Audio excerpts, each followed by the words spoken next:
including Peter and Orem. He's just checking in. Who in Orem? Peter. Oh, Peter. Orem. Orem is the important part of that Right. sentence. Orem is always the important part of that sentence. Well, because on this day, Well, it was a over couple the of days weekend. ago, but, yeah. Sam Moore of Sam and Dave. Dave's long gone. Dave's long gone, yeah. Sam died. He was 89. I did not know he was still around. Of course, Sam and Dave, R&B duo with many, many hits. They were referred to as the Double Dynamite or the Sultans of Sweat, and had a lot of hits and influenced many musicians, including Bruce Springsteen. I mean, these are people who say, those guys influenced me. Bruce Springsteen, Al Green, Tom Petty, Phil Collins, Michael Jackson, Stevie Van Zandt, Elvis Costello, The Jam, Teddy Pendergrass, Billy Joel, Stevie Winwood, the Blues Brothers. Yeah, well, this is Blues Brothers did this one. Soul Man.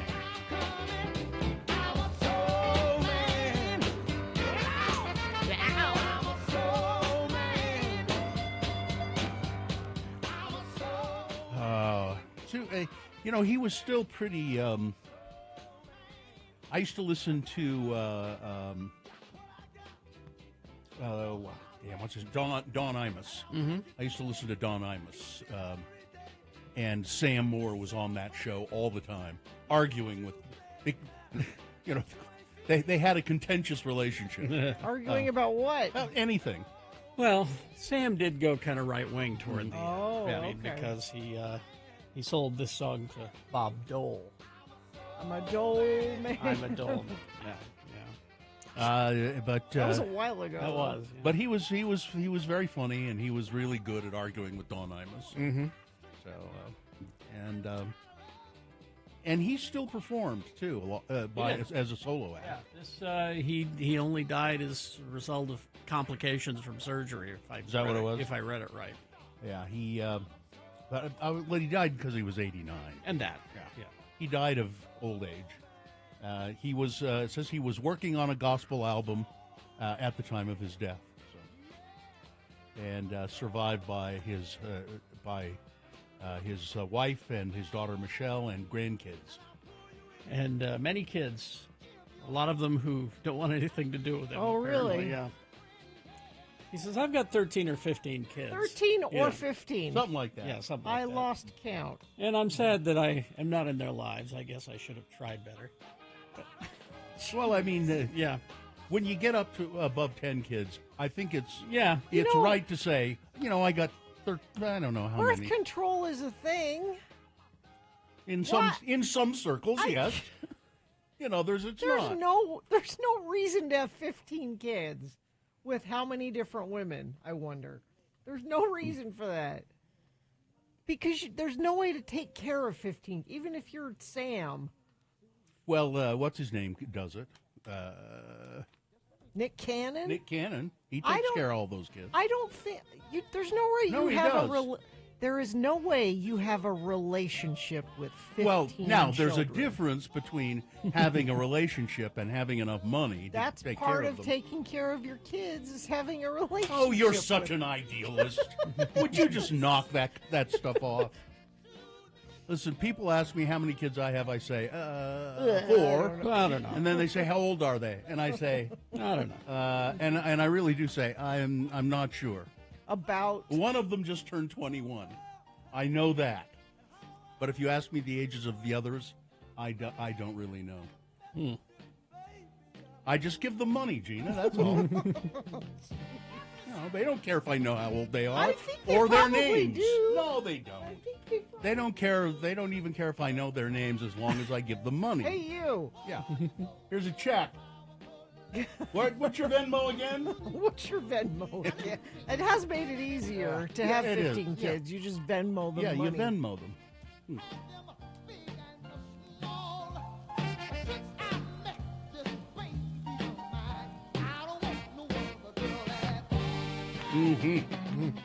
I would like to have seen them perform live. I would have too. Good. Yeah, that would have been great. I'm sure they've been here before. I'm sure they're probably on YouTube or something if you look it up.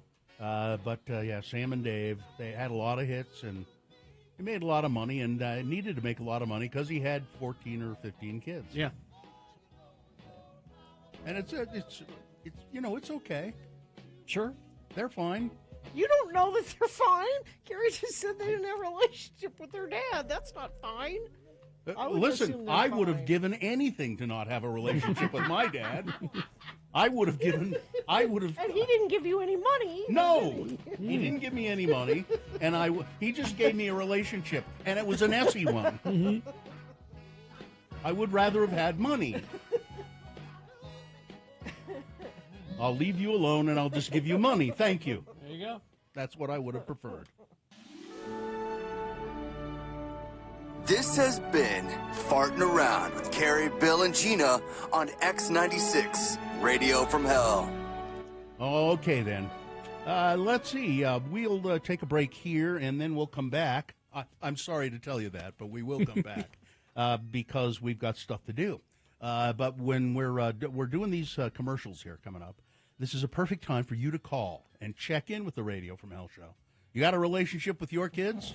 Or do you just give them money? Do you know their Venmos? I know my kids' Venmos. I don't know how old they are, but I know their Venmo. Give us a call, 877-602-9696. That's the number, 877-602-9696. Check in with us. You can also check in by texting 33986. Zero res. Boy, if you have 15 kids, you're, Yeah. oh, You're going to need zero you res, that's need for sure. zero Amen. res. Even one kid, though. You got one kid, Yeah. that's you. They're all messy. They're all messy. And by messy, that's your carpets. That's your upholstery. Even your air ducts. Zero Res will clean all of those for you. And they do it to your satisfaction. If you are not satisfied, and I don't know why you wouldn't be, but if for any reason you're not satisfied with the quality of your cleaning, they will re-clean the areas you're not happy with for free. And that's within 30 days after your appointment. That's not immediately. That's like, oh, I didn't notice this a couple days ago, and now I'm noticing it. Can you come back and fix it? They'll do that. I have them at my house often because I like a clean house.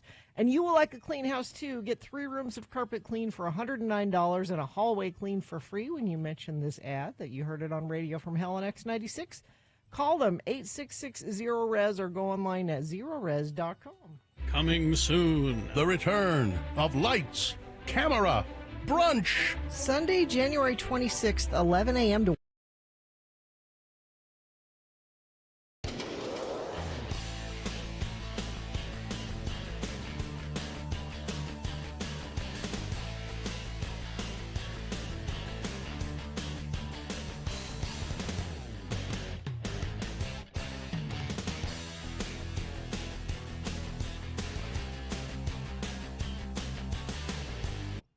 I made a mistake, though. With onion rings. I got a euro that was Not a good gyro? well. So I'm tired. I get tired of ordering the same thing sometimes, and I see that they have a Philly cheesesteak euro. Ooh. Well, then that's not really a Well, it comes in the wrapped up, Okay. It could be. the pita bread, and and it's filled with gyro meat and cheese and peppers. And cheese and peppers. Yeah. Oh, okay. So they combine Yeah. the idea Yeah. of both. That sounds like it could be good. Because they used I don't know what kind of cheese, but if they had used Whiz, Got to use the cheese whiz. it would have been okay. For a true Philly, you got to But use the this cheese was whiz. a really dense, sticky cheese that, and so and there was not enough meat. Yeah. So that's a basically, problem, what too. I tasted was green peppers, Oh. and it was green peppers should never be in anything. Oh, now you hush. You Hi. sound like my father. I like them; they're just fine. They overpower. If green peppers are in something, that's you- all you taste is green peppers. You have to know how to use them. You've apparently been around someone who's not judicious with their green They are peppers. extremely overpowering flavor. They're very strong. You know what's also very strong, and you don't think of it as being a strong flavor? Celery. It's the same thing. Celery is really. Mhm. I love it in stuff, like you'll put, and even cooked, and it's it's there. It asserts itself, I'm here. and you think of celery as just being this kind of. No, it's a Bland strong thing, It's but a strong flavor. It is. I like it. Now I'm going to want a gyro today. Oh, by the way, I sent your wife that biscuit pot pie recipe. She said she's made it already. Oh, she did? Yeah. Oh, okay. What is that? How involved is the biscuit pot pie? Well, I sent it to you, Bill. Oh, okay. Well, Carrie's wife and I have this thing where I find recipes that, boy, if I cooked, I'd make this, but I don't, so I send it to her, and she makes it for Carrie. This doesn't make any sense at all. No, How did you send it? I emailed it to you. But this popped up in a story about, what do I do with this leftover turkey? So it's... What do I do with all this paella? But you can make it with like a rotisserie chicken, too. Oh, this looks great. Yeah, doesn't it? Yeah. So you could even use the biscuits in a roll. Yeah. You don't have to actually make biscuits. Yeah, there's a recipe for the biscuits, but they say if you just want to buy biscuits, you can do it. But it's onions, carrots, garlic, thyme, dry white wine, chicken stock, all the good stuff for a pot half pie. and half, There you frozen go. peas. Yeah. Yep. And then you put biscuits on top of it. Looks good to me. Delicious. I remember when she made this now. Although my kids would go, there are peas in this. And you don't have any leftover turkey, do you? I mean, no. I know you didn't even do turkey. Do you have didn't, leftover no. chicken? No, we ate it all. No, we don't. And because my wife wanted to make turkey ramen, and but we don't have any leftover turkey. So I'm going to go see if I can find today. She wants to make it tomorrow, and if you get a frozen turkey breast, you can't do that. But I think Harmon sometimes has A cooked fresh turkey breast, fresh turkey. and I could roast it in an hour and a half or something. So it's easy to do. And we still haven't had Thanksgiving dinner, so I'm going to When is that scheduled? I think it's Saturday. So Saturday, you're all going to the Olive Garden? Yeah. Is that when it is? But if we have leftover turkey, then I'll pass this recipe to Joe, and he can make this as our leftovers for next week. So There is still an Olive Garden around, isn't there? there's a bunch of them. Because that one that was right near us hasn't that's closed. That's been gone there for a Yeah, while. My Olive Garden is the Sugar House Olive Garden, the one. I had no idea you had stock in it. She does, essentially. Oh, you've eaten enough breadsticks, I'm sure. She's invested. Yeah. Let's put it that way. Yeah. She's invested. Olive Garden. I went once. Somebody Sometimes it's just the right thing. remember we used to gripe about the Olive Garden, and this one that's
Let's do it. Let's officially begin the program. Then we will go to your check-ins. 877-602-9696. You can call, check in with us. Let us know how you're doing. We'd like to hear from you.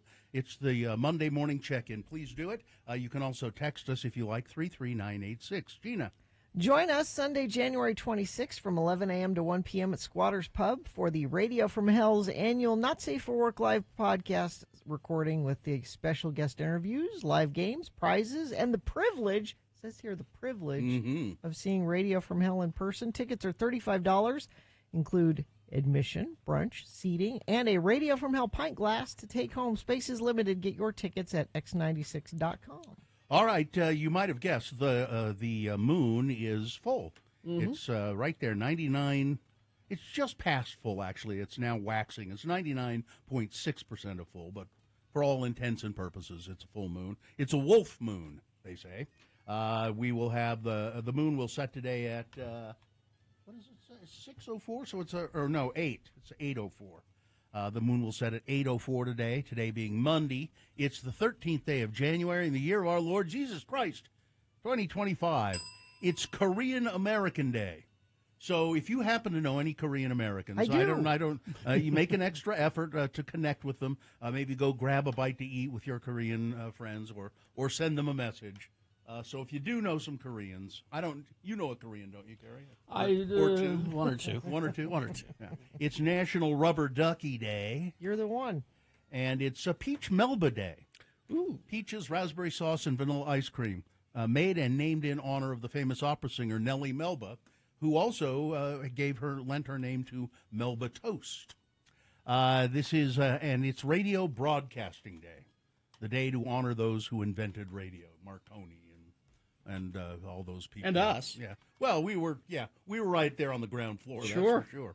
Yes. This is the Radio from Hell show, starring the Lords of Morning Radio. I should say this is the world-famous Radio from Hell show, starring the Lords of Morning Radio. It's Kerry Jackson right there, the world-famous Kerry Jackson. I'm Bill Allred, world-famous Bill Allred. Gina Barberi, universally famous. Wow, I didn't right over know. there. Katie, for short, is our excellent, although tired producer today. And we have our new intern, whose name, again, I have forgotten. Allison is here today. We need to meet. Actually, we should meet Allison for. Well, we will today. Maybe. We might get it. All right, let's go to check-ins. 877-602-9696 is the telephone number. Has anyone availed themselves of that? No. Not yet. No. We got quite a few text check-ins. All right. Cardboard Chris checking in. I can never not hear it now. Totally Beauty and the Beast. Huh? I don't know. Let's see. I wish you wouldn't play the Eminem song. I'm not happy about it. It doesn't belong on an alternative rock station. Sure it does. I got news for you. We were the first station in this market to play Eminem. I believe so. Sketchy Blake of Ogden checking in. Let's see. Lunch Lady Char, or is it Char? It's probably Char. Checking in from West Valley. See you soon, Heidi, in the lunchroom. Good morning, Lords. Going back to a conversation from last week regarding the Verizon lawsuit, I wanted to let you know. Bill got some money. I got a settlement of $14.81. I got my portion of the settlement through my PayPal account instead of Venmo. It was like a whopping $13 and change. I got more than you did. There you go, Joel. Mike in Nashville checking in. Thanks for reminding me to change my home HVAC air filter today. It's a good day to do that. Okay. Tree of Maine. I'm very close to my daughter. We've helped each other financially. Perry City listener checking in. My kids get their money by selling cherries in the summer. Well, you are in Perry. That's Riley's out to the airport, Carrie, on line 1. All right. There we go. Hi, our Riley. bartender friend. Hi, Riley. Are you there? Yes. Hello. How's it going? Fine. Now, are you the person that tends bar at the airport? No, I work for an airline. Oh, okay. What do you do? I'm a mechanic. All right. Thanks for checking in with us. What's up? Anything special? Well, on my way to work, I actually just got rear-ended. Oh, no. Sorry. So, not having a great day. Are you injured perhaps in any way? No, yeah, I'm fine. It was just a little minor. Well, you little think minor you're thing, fine. I would suggest calling the advocates. 801-355-5550, Riley. I'm You telling never you. know. There You might be never some know. dough in this Tomorrow for you. morning, you're going to wake up and you're going to be sore right about here and here. And yeah. Yeah. Well, I'm sorry that happened. No problem. All That's right. okay. All I right. just wanted to call you guys. You guys are awesome. Aw. Thanks, Well, thanks, Riley. Take care, Thank you. Riley. See ya. Let's see. Cardboard Chris checking in. Fellow prolific breeder Tristan from the most west of Jordan's How many checking have in. you See, again, bred? when you text, Yeah. there's always a follow-up question. We need to know. Rye of Orem checking in. Right Wing Wade checking in. Do you want to know why society is broken? Absentee parents. That's part of it. I don't think that's the whole. No, I don't. You can't put Part it of it. all. You know. Part of it. Bus driver Troy checking in. Again, I would have been happy to have an absentee parent. A lot of people I know who have had no parents essentially growing up are terrific people. Mikkel from Reno here checking in box off 2 boxes for the day, saying hello to you and sending a wink to my daughter, Ella the nanny, Okay. and granddaughter Asher. Okay. April in American Fork checking in. Meshach of Erda checking in. What did the egg say to the boiling water? I don't know what. I don't know if I can. Nope. Meshach. Oh, Shame on Meshach. you. Is it That's- dirty? Yes. Kind of dirty. Johnny B checking in, listening while wet sawing and polishing granite windowsills today. I'm sure happy that I decided to put radiant heat pipe in my garage floor to keep warm. That radiant floor heat is amazing. Head shrinker Heather checking in from the land of Bountiful. Tim the Tree Guy, Woodworker Willie, Jello Salad Annie. Matt checking in from Pleasant Grove. Just got back from a run under the full moon. And you know what? I really like the moon. Let's see. Luis of Harrisburg, PA. Jen checking in. Karen in Wendover. Your sprinkler specialist, Jenny, checking in. Happy birthday to my daughter, Alex. Metal Shop Mark. Did you get head shrinker Heather? I didn't hear. Head shrinker Heather and Bountiful. Cindy of Sunset. Candace the Reluctant Farmer. Mateo in SoCal checking in from Provo. Onion in the Sky checking in for the winter months. I don't know. Everybody's here. I guess Okay. we'll Looks like it. shall we? Traffic. We mentioned Right Wing Wade, who often is our first Infiniteam member to check in the morning. You all are members of Infiniteam, by the way. I need all of your help telling me what you're seeing out on the roads. And right now, it's nothing. As Wade has said, everything's moving well, both directions of I-15. And UDOT agrees with you, Wade. No accidents or slowdowns to report so far this morning. But please let us know what you're seeing on the roads, and I'll pass it along. 33986 is where you do that. All right. Thank you very much. We will take a break. We will be back after these messages and a song with Big Boy News and Opinioendo. And Frank Christ presents They're Fine, They're Just Fine, the Dead Celebrity Game. We'll explain how to play what you'll win.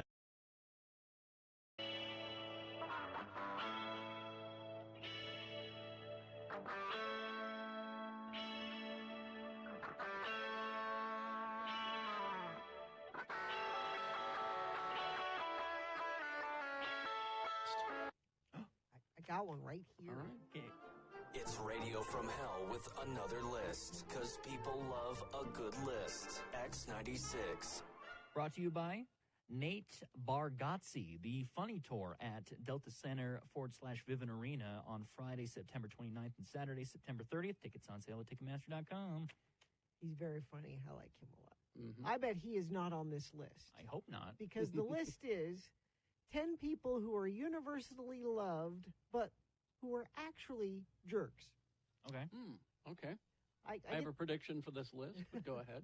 And Nate Bargatze is a nice guy who I predict is in real life actually a nice guy. But you don't know that. I don't know that. Maybe he is. I haven't read all the way through the list. Let's see. Okay. Number 1. The beloved character of Radar in MASH is played by Gary Berghoff, adored by viewers, but according to one of his co-stars, he was very difficult to work with and had a negative attitude toward the crew. Mm-hmm. Meanwhile, Larry Linville, who played Major Frank Burns, was actually a very nice person in real life, but received mistreatment from the public due to his character's unlikable personality. Which is why he quit. Oh, really? One of the many reasons why he quit. Because people just hated Frank Burns? Yeah. He says, I can't. He said, I can't get work because everybody thinks that I'm this guy. which means he's a really good actor, I think. And he also said that, that where do you go with the character? You can't humanize this character. No. Number 2. According to a former restaurant worker at Disneyland, Mm-hmm. two people, Howie Mandel and Bobby McFerrin, not they weren't there together. These are just separate incidents. Were some of their most awful celebrity guests, and part of the reason is they let their children create chaos and run wild and break things, and they did not try to stop them from doing it. They're one of those parents that's just like, oh, we'll let the kids climb on everything and break things. And no, it's an unlikable trait, but they're not a jerk I've heard necessarily that because about. of that. I've heard that about Howie Mandel, that he just lets his kids run wild. and that he's an ass. Yeah. Let's see. Rachel Ray. Yeah, I've heard this. She is very unfriendly, not just to her audience, but to her guests, especially off camera. Nobody likes Rachel Ray. John Stamos. Nobody likes John Stamos. From Full House. Yeah. This is like being violent toward women. They're talking about. I've never heard that about him. Oh, That's a bigger jerk than just a jerk. yeah. Here's one that kind of surprises me: Bill Nye the Science Guy. Huh. As someone we look up to as a hero, it can be heartbreaking to discover they don't live up to our expectations. A fan of Bill Nye's educational children's show expressed disappointment after personally experiencing his rudeness and difficulty interacting with fans. The fan said, "It's the saddest moment. Don't meet your heroes. He was really mean to me." What did he do, though? It Does doesn't say. It just says he was mean. Because he's a smarty pants and has, in the last few years, kind of taken the role of voicing concerns of things like global warming. Which I appreciate. I mean, Yeah. I like it when he stands up for stuff like that. And I guess I would say the side note to this is sometimes celebrities, you don't know what they have going on in their life when you encounter them out in public. They might be dealing with something that they are not in a place where they can be friendly with fans. Sure. That doesn't mean they're a jerk. They're just like, I've got some stuff going on, and Right. it happens. I gotta see him live at EDC in 2019 when he introed the festival. It was really interesting. Let's see. Steve Jobs, legendary co-founder, former CEO of Apple, may not have been as universally loved as many believe. While Jobs is widely regarded as one of our time's greatest innovators and business leaders, his notorious temper and abrasive personality were also well known. People didn't like working with him like that. You're telling me a billionaire was out of touch? Let's see. Martha Stewart, iconic domestic diva, may not be as gentle and as kind as she appears on her television show. The critic claims to have witnessed Stewart berating her assistant in the harshest of terms, calling them, quote, a worthless piece of S for dropping her handbag. Boy, it's a good thing Bill's not here. He'd be standing up for Martha. He'd be And, calling it a list of lies is what he'd be calling it. It's a list of lies. And finally, this Beyonce, one of the biggest stars in the world, may not be as gracious and kind as many would hope, according to one commenter who shared their experience working at a restaurant that many celebrities visit. Beyonce and Jay-Z were universally hated by the staff. They were entitled and rude, and nobody wanted to wait on them. When they first started coming to the restaurant, everybody would fight over who got to wait on them. And then after a while, nobody wanted to because they ran them around and didn't tip them very well. So there's just a tiny list. I guess. That's how you know people are awful, is how they treat wait staff. Yep. Oh, And that's just 100%. that's not just celebrities. That's like people. Yeah. Yeah, if you're on a date with somebody and you go out to dinner and that person is rude to the wait staff, that should be that should tell you everything you need to know about the person, and you shouldn't go out with them. Mm-hmm. I'm surprised that Bill Murray wasn't on He that wasn't, list. no. Because, he's universally loved and a jerk. Yeah. But He's an ass from everything I've heard about him. Mm-hmm. I didn't create the list, I just read the list. Yeah. Yeah, just the reader of the list. Don't shoot the reader No, of the please. list. We hope you'd enjoyed another list with Radio from Hell on X96.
For that. Okay. First of all, it's Zach De La Rocha's birthday today. Yes. 55. And Rage Against the Machine's Killing in the Name of hits 1 billion streams on Spotify. Nice job. Over the weekend. Nice job. Well done. Who? Those billions people who streamed it, or No, Rage Against the Machine. oh, Everybody that participated. Yeah. You're all winners. You're all winners. All right. Let's see. Coming up in this break, we've got Big Boy News and Opinioendo. And right after that, Frank Christ presents They're Fine, They're Just Fine, the Dead Celebrity Game. Going to give you a list of 4 celebrity names. 3 of those celebrities are just fine. One of them dead. Pick the dead one correctly. You will win. Tickets to the All-Star Weezer Tribute, January 17th at the Stateroom. okay. It's not Weezer. It's Oh, a okay. tribute It's a band. tribute. Yeah, to come Weezer. celebrate the 30th birthday of Weezer's classic debut album, The Blue Album. Oh, so they're going to do the entire album. Played and sung by some of the best talent in Utah, it says. Oh, there you go. All right. That'll be good. 877-602-9696 to get those concert tickets when we play Frank Christ Presents They're Fine, They're Just Fine. Right after this, Big Boy News and Opinioendo brought to you by. Lower your energy bills and enjoy instant, endless hot water with a new tankless water heater from Larson HVAC and Plumbing. To learn about their discounts and rebates, go to larsonhvac.com/X96. Firefighters are still scrambling to make progress against wildfires that have destroyed thousands of homes and killed, now they estimate, 24 people in the Los Angeles area, as forecasters again warned of dangerous weather with the return of strong winds this week. At least 16 people are missing. So I guess that means there are 24 confirmed dead, 16 people missing, and authorities say that number is expected to rise. The National Weather Service issued red flag warnings for severe fire conditions through Wednesday, with sustained winds of 50 miles an hour, gusts in the mountains reaching 70 miles an hour. The most dangerous day will be tomorrow, Tuesday, said the Weather Service. You're going to have really strong, gusty Santa Ana winds, a very dry atmosphere, still very dry brush, so we still have some critical fire weather conditions out there, said the National Weather Service. Yep, the winds are coming back. The winds, where they originate is here in the Wasatch Mountains. Oh, really? Yeah. I didn't know that, and I read that yesterday in the New York Times. The winds start, they just originate here, and then they rush across and go west. And, Ricky Lake, who lost her home in the California wildfires earlier this week, reposted an old clip of medium Tyler Henry seemingly predicting the outcome months ago. In the clip taken from his Netflix show Live from the Other Side with Tyler Henry, the medium told Ricky Lake and her husband, Ross Birmingham, that there would be a loss of material items brought from both fire and water. So we're going to end up finding there's a story where there was a house fire or something along those lines, a fire risk, he told the couple in October of 2024. Adding Did that he know she lived in L.A.? Because that's a good guess. I believe he did. I'm sure he did. Yeah. Where do you live, L.A.? Oh, I'm predicting maybe. And I just wonder why she felt it necessary to. She loses her home, but then she posts this saying, "See." She added that she was praying for those impacted by the ongoing nightmare. That doesn't make you a believer, Bill? No, and I don't believe Ricky Lake exists either. The U.S. Forest Service proposed a fuels reduction project covering 200,000 acres in southern Utah, and they're seeking the public's input. On December 23rd, Dixie National Forest Pine Valley Ranger District published a scoping notice opening public comment for the following 30 calendar days on a draft environmental assessment created under the National Environmental Policy Act and its finding of no significant impact. The bipartisan infrastructure law has granted the agency authority to take emergency actions to protect public health and safety, critical infrastructure and natural resources on national forest lands, such as in response to wildfire crisis. What they're talking about is getting rid of a lot of brush and kind of cleaning up the forest to reduce the fire to reduce the likelihood of fires in that area. According to the draft assessment, the project will focus on national forest system lands within the district in Washington and Iron counties. New charges have been filed, and new details have been shedding light on the death of a woman whose body was found in a car outside of a Bluffdale convenience store on the day of New Year's Eve, with the man accused of killing his girlfriend officially being charged with now aggravated murder along with 3 other felony counts. The charges were filed against Jacob Holt Johnson.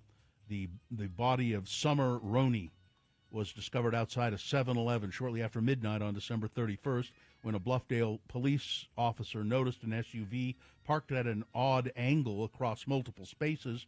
The officer spoke with Johnson. Mr. Johnson was originally found unconscious in the front seat of his SUV. Other officers noticed a body in the back, took Johnson into custody. Details show that Roney's body was found in a cardboard box with an extension cord wrapped around her neck. Oh, geez. And I just, there's a picture accompanying the story of this young woman. It's just so senseless. It's just, I don't get it. There's nothing you can say that would explain this to me. Kira Birkeland apparently has stepped down. Well, she wants to spend more time with her mirror. She's got, Kira, you look just fine. I don't know why you're stepping down. She got a job in June, long time ago, in Wyoming. Really? Yes, before she was reelected. So she ran for a re-election anyway, even though she knew she was moving. Yeah.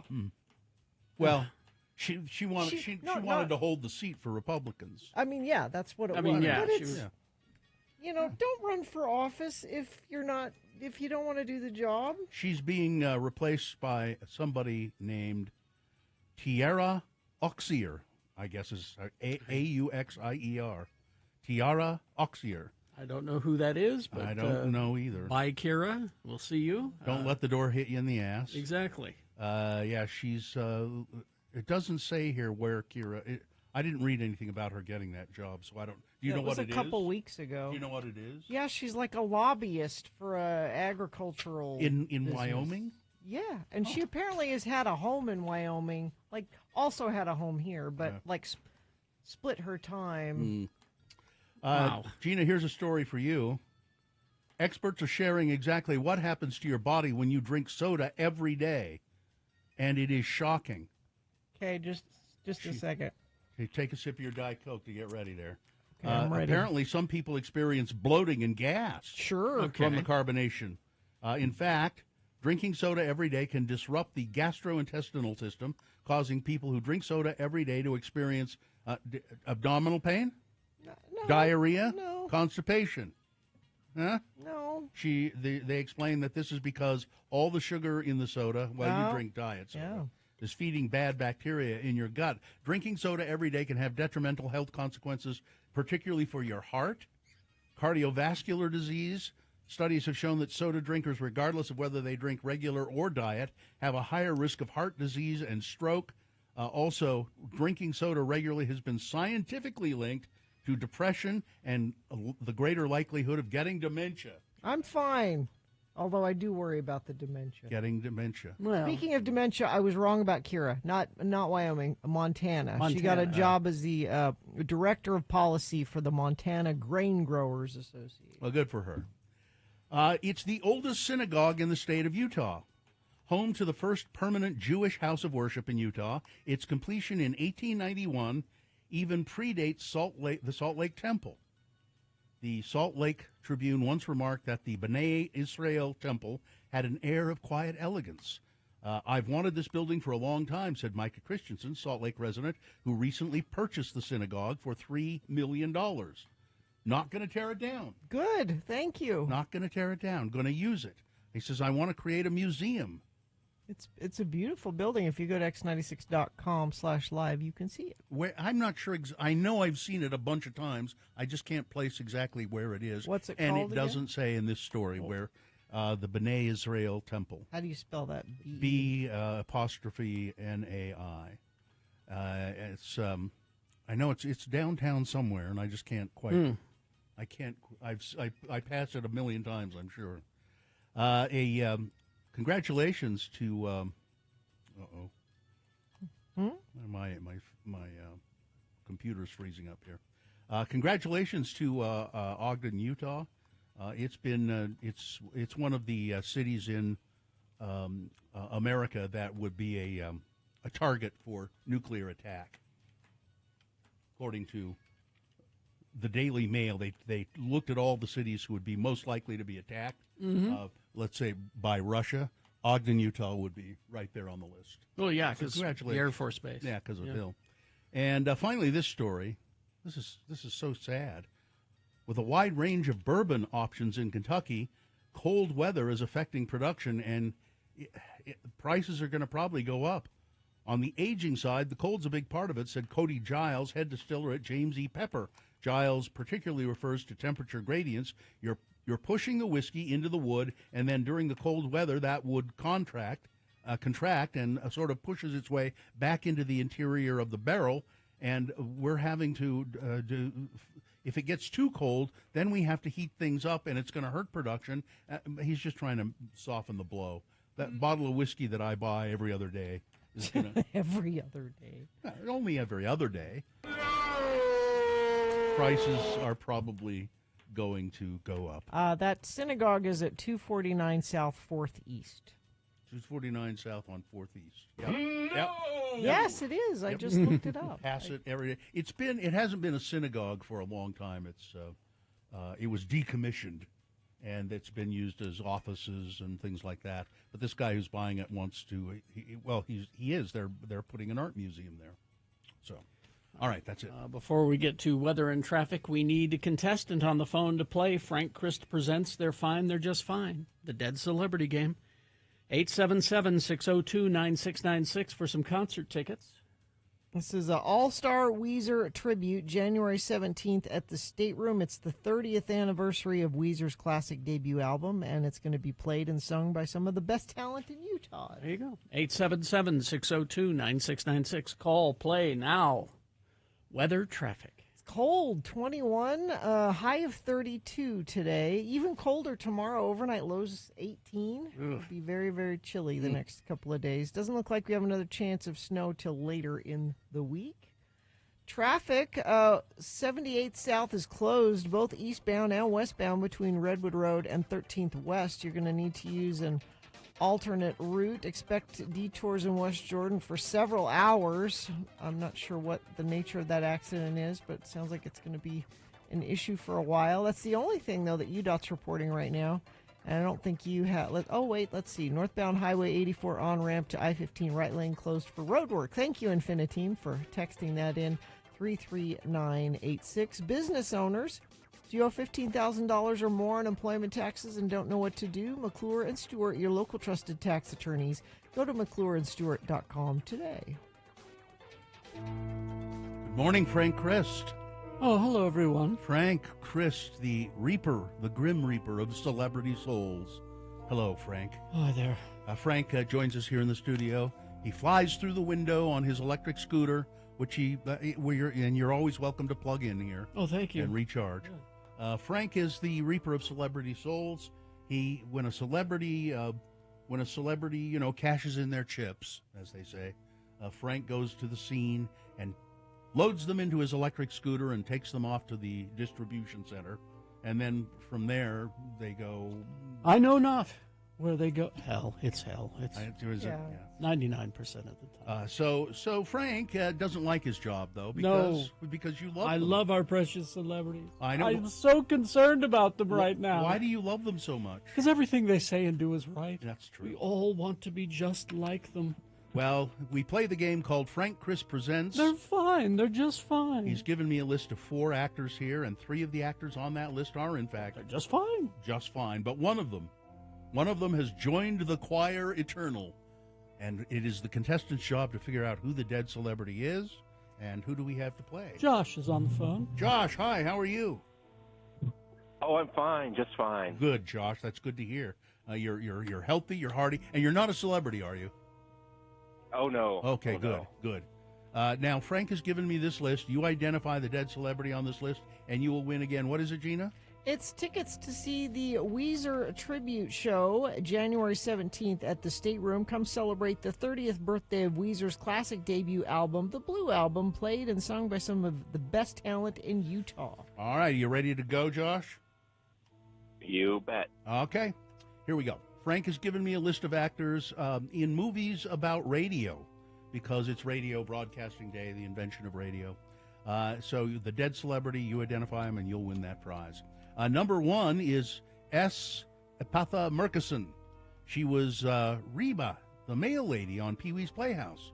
In addition to TV credits like Law & Order and her work on the stage, she appeared in many films, including Jacob's Ladder, Loose Cannon, She's Gotta Have It, Terminator 2, Judgment Day, and Navy SEALs. Her radio movie is called Radio, about an intellectually disabled man whose nickname is Radio. Number 1, S. Epatha Murkison.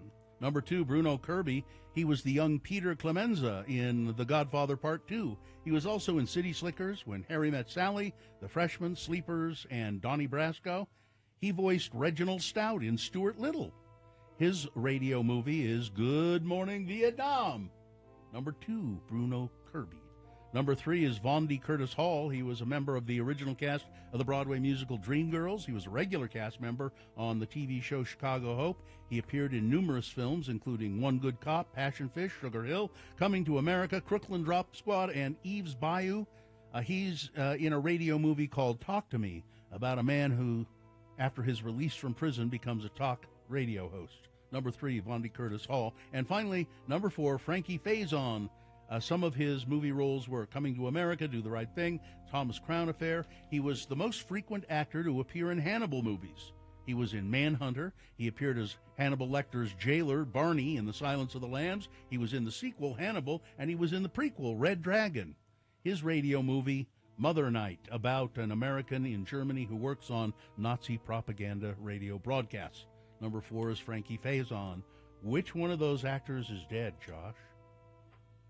I'm going to go with number 3.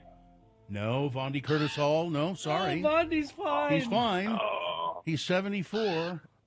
Listen, we'll give you a second chance, though, Josh. We believe, unlike Frank, we believe in second chances here. Listen carefully again. Is it S. Murkison, Bruno Kirby, or Frankie Faison? Bruno Kirby. It is, in fact, Bruno Kirby. He was pretty young, wasn't he? He was only 59, I think. Too soon. He died he's 57. Died in 2006, Bruno Kirby. Congratulations, Josh. You get those tickets to go see the Weezer tribute show at the State Room. Awesome, thank you. You're welcome. you. Hang on. Well, Yes. Julia Louis-Dreyfus is 64 today, but she's fine. She's She's very healthy. She's just fine. Very healthy. I mean, she had the cancer. She did. But she overcame Did it. she kick its She's butt? fine. Yes, she did. But Richard Mall, Well, what? Bull from Night Court. I thought he was gone. I thought so too, but apparently he's 82. Oh. And I hear he lives around here. Well, I know he lived. Wasn't he from Mormon? here. I think he's from here. Oh, well, I'll go take a look at him. Check it out. Goodbye, everybody. Goodbye. Goodbye, Frank.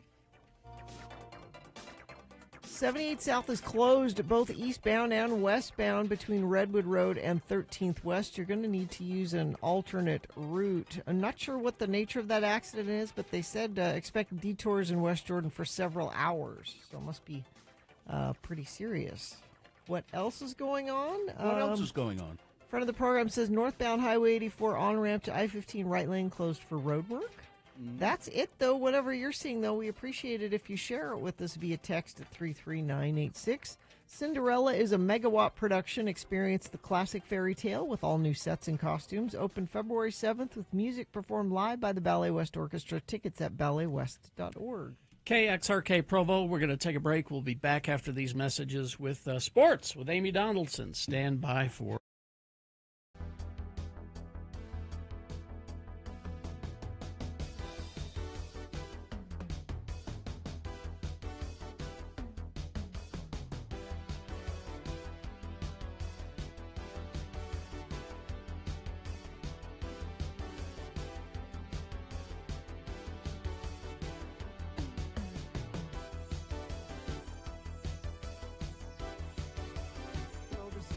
We all know Footloose. Well, I mean, the very first time anybody ever saw John Wayne on screen, he was filmed here in Utah. That's right. For a Stagecoach. And so there's a bunch of westerns that have been filmed here, but I have a complete list here of How many are there? 424 on this list. I'm Lord. obviously not going to read them all. Get some well-known ones and some obscure ones. Okay, so 2000. Dime out of pocket.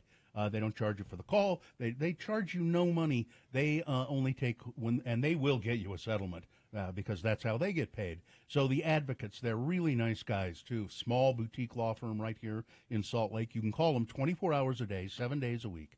801-355-5550. Or if you're shy, you can chat with them live online 24 hours a day. Just go to utawadvocates.com. Better off dead about skiing? I don't know. Yeah. He had to beat the ski captain to get his girlfriend back. Oh, okay. Dumb and Dumber. Of course. Yeah, everybody knows Dumb and Dumber. I'm trying, Pirates of the Caribbean. Yep, Pirates of the City Slickers. Yes. That Search makes for sense. Curly's Gold, right? Yep. Uh-huh. Oh, yeah. Okay. Con Air. Oh, yeah. That's Okay. right. Con Air. Daddy Day Camp. That was that Eddie Murphy movie. Let's see. Lots of horror. Yeah, a lot of horror movies here. Easy Rider, that makes sense. Yeah. The Electric Horseman also makes sense.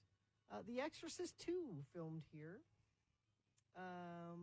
Fletch. And it doesn't mean the whole movie was filmed here, right? It could be was parts of it. Yeah. Because like Fletch, there were like 2 scenes. Yeah. That, At that motel up in... Motel and then him driving on Main Street. Yeah. Yeah. Let's see. 3 O'Clock High. 3 o'clock. Oh, yeah. I was in there. Can't forget that. The Hulk. Yeah.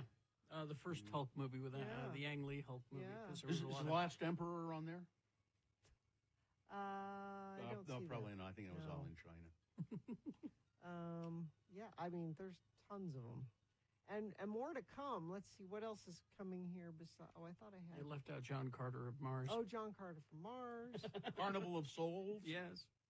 Famous Carnival of Souls. Planet of the Apes. Lots of Planet of Lots the of Apes. Planet of the Apes, yep. Point Break. Delightful Water Universe, starring handsome Bill Allred. Is that in there? Stephanie reminds me the singles ward was... Oh. Carrie was in that. Carrie was in that. Cop number 2 or something. Cop number 2. Had to write my own dialogue. Indiana Jones and the Last Crusade. Yep. Mm-hmm. What else? Everybody keeps saying Galaxy Quest, and I can't remember. Katie says yes. Is that right? Galaxy Probably. Quest. Okay. Which is what a great movie that is, Mm-hmm. and they've never made a sequel. They keep threatening to make either a sequel or a series. They keep working on it, and they keep running into. Well, Alan Rickman's dead. They're like, this doesn't work. Octopussy Oh yes, Octopussy. was filmed here. Oh, Goblin Valley is where they did the Galaxy Quest. Of That's course, right. Thelma and Louise. We've talked about that before. Well, now Lots. because there are so many movies filmed here, there must be a lot of celebrity sightings, and we need to know about those. So if you ever have celebrity sightings, you should let us know. You could email us, radiofromhell@x96.com, or you can, call us, 877-602-9696. If any time you run into a celebrity, we want to know the story. If you're at a McDonald's in St. George and see Kevin Costner. Because I seem to remember somebody telling us a story that Bret Michaels was getting gas someplace on his way to the dunes. That's right. Somebody Out to the dunes. somebody ran into him at a gas station. Where are you going? Out to the dunes. Yeah, somebody says if it wasn't for Jeremiah Johnson, there wouldn't be a Sundance. That's true. That's That where is true. Robert Redford fell in love with Utah, much as Kevin Costner had. I wonder if he'll start a ski resort. No room.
Thrilled that the Jazz broke their 9-game losing streak at home. Murray. In Murray. In Murray. Murray. Okay. Is Lois. this sponsored? No, let's just do it. Lois and Murray. Amy Donaldson Sports. Amy Donaldson Sports break. Hi, Amy. Amy is she's a sports reporter. She's a crime reporter. She's a podcaster. She does it all. Yep. She's a triple threat. Yep. You can find Dog fosterer. Don't make me sing. a quadruple threat. Yeah, there you go. And now, Amy, we're going to talk about football, I know. And I just wanted to start with, I was watching football yesterday, and I was watching this kid, C.J. Stroud. And I thought I'd look up and see because, some quarterbacks, they get in there, and they've had storied past committed crimes, but nobody cares, and because they're good quarterbacks. Well, he's a good quarterback, not a crime guy at all. Not a crime guy. C.J. Stroud, whose real name is Coleridge Bernard Stroud the Fourth, his father is in prison for kidnapping and murder, and has been in prison for, he got a 38-year to life sentence. Not murder, kidnapping, carjacking, robbery. And Mr. Stroud, the quarterback, has been nothing but an exemplary human being throughout his college career. And he is an Ohio State alum. Yes. And he was great And yesterday. he's a great quarterback. He was really good yesterday. Unlike a lot of Ohio State quarterbacks, I'll break my husband's heart with this one, but there are a lot that have great college careers, and then not so much in the pros. But C.J. Stroud is an incredible. He had apparently a huge college career. I mean, just But I just wanted to bring that up because I thought, oh, there's got to be something bad about him. Nope. I just think it was funny they were looking for what crimes he might have committed. Yeah, I was. Surely he's committed a crime. Nope. Yeah, I think his dad actually went to prison. Like he's never getting out because of the 3 strikes law. I believe it was. Yeah, this just says 38 years to life. Yeah, I think it was just you're 3 strikes and you're out. Had a lot of drug problems, and that crimes of violence were the first thing that they addressed with 3 strikes in the late 90s when they were getting tough on things, right? Yeah. But yeah, so college football playoffs, the Orange Bowl. Let's see, it's going to be. Sorry, not the Orange Bowl. It will be number. Wait, what am I It'd doing? be Ohio State. No. What? I think I wanted to give you the lead up. That's what I was like. What are my notes saying here? Okay. How did we get here? It is Notre Dame. It is Notre Dame and Ohio State, right? Which is literally like good versus evil to very important sports.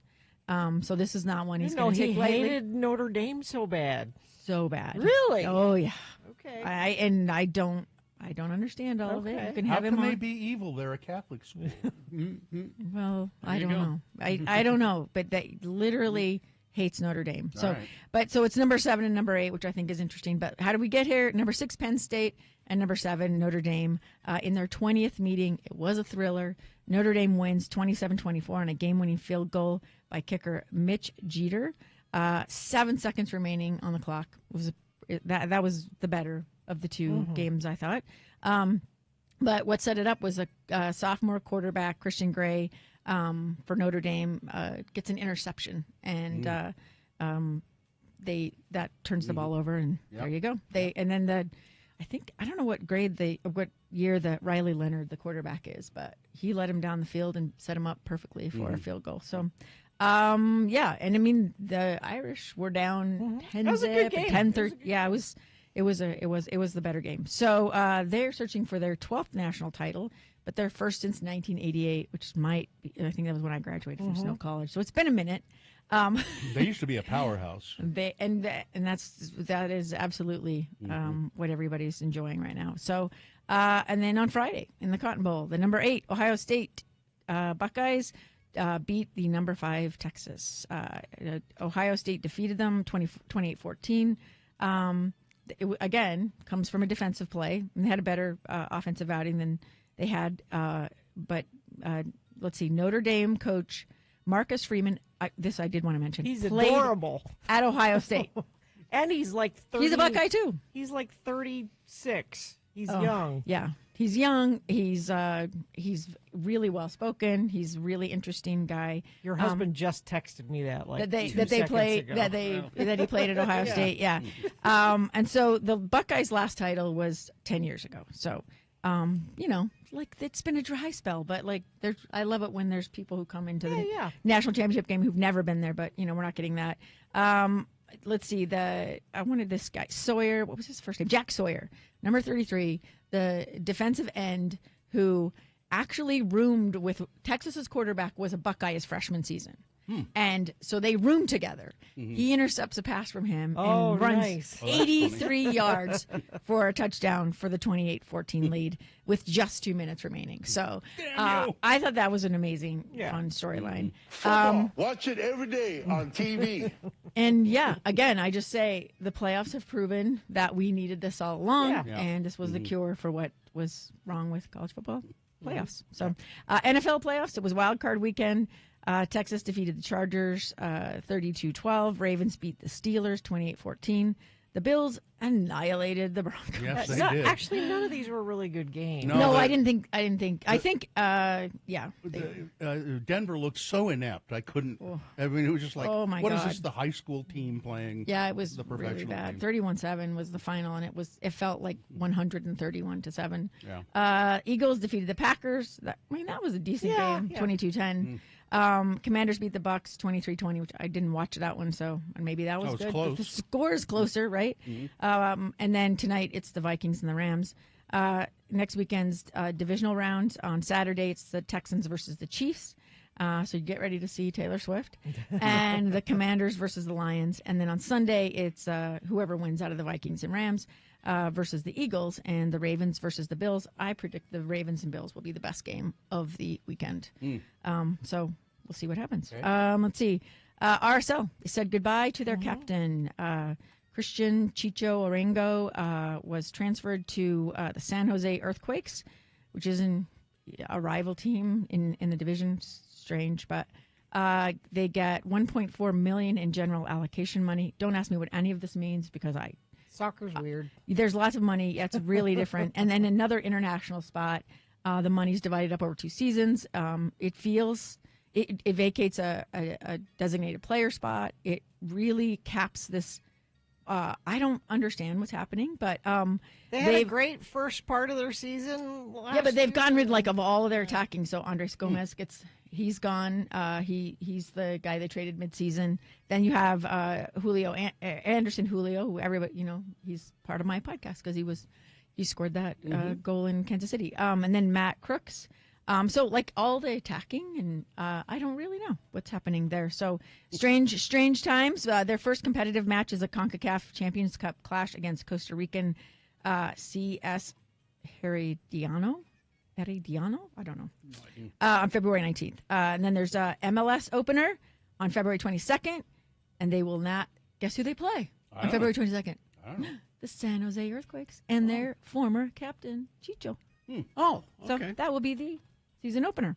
And then let's see what else we got for you. We need some women's basketball, right? Utah women's basketball, number 22, Utah women's basketball. It'd be cool if they were number 2, but they lost to number 12 Kansas State on Wednesday, but then they beat Houston 69-42 on Saturday.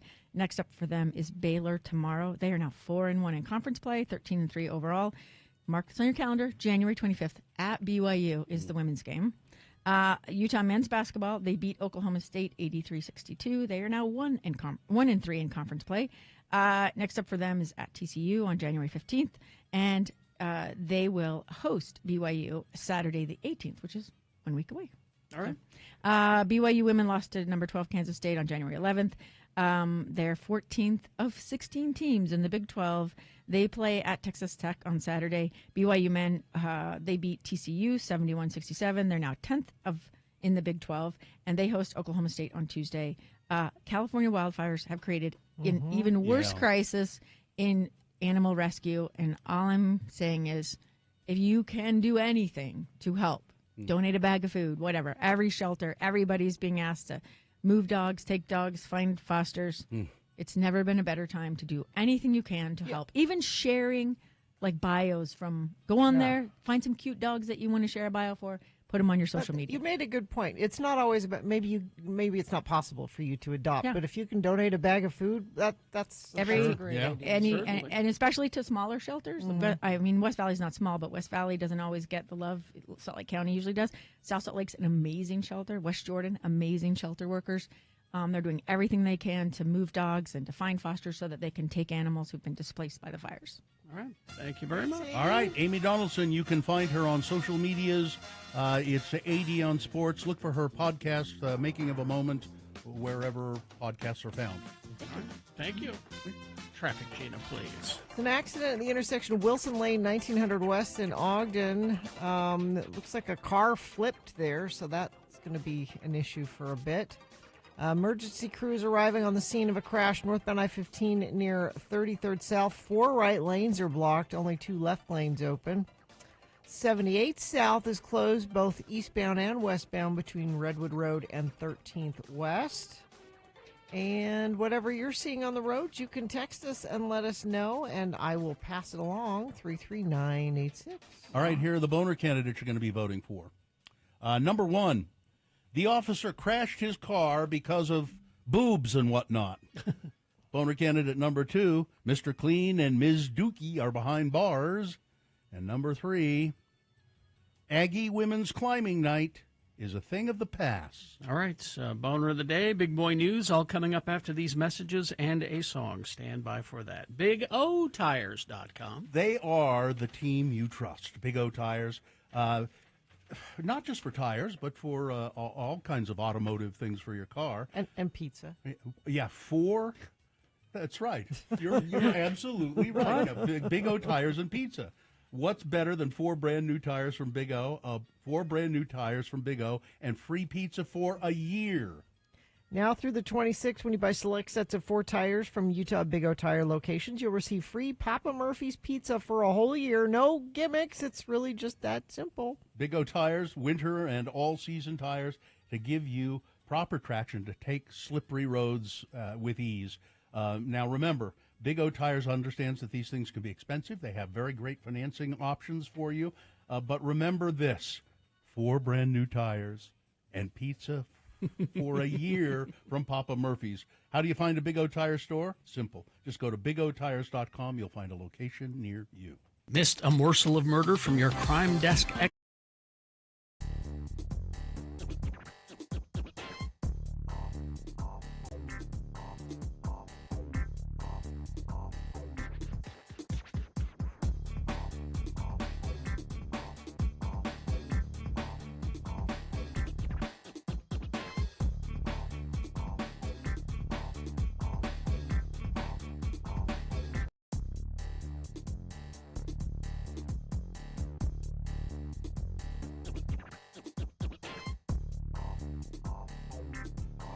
Johnny Ola, an announcer with a wee bit of the Scots in him.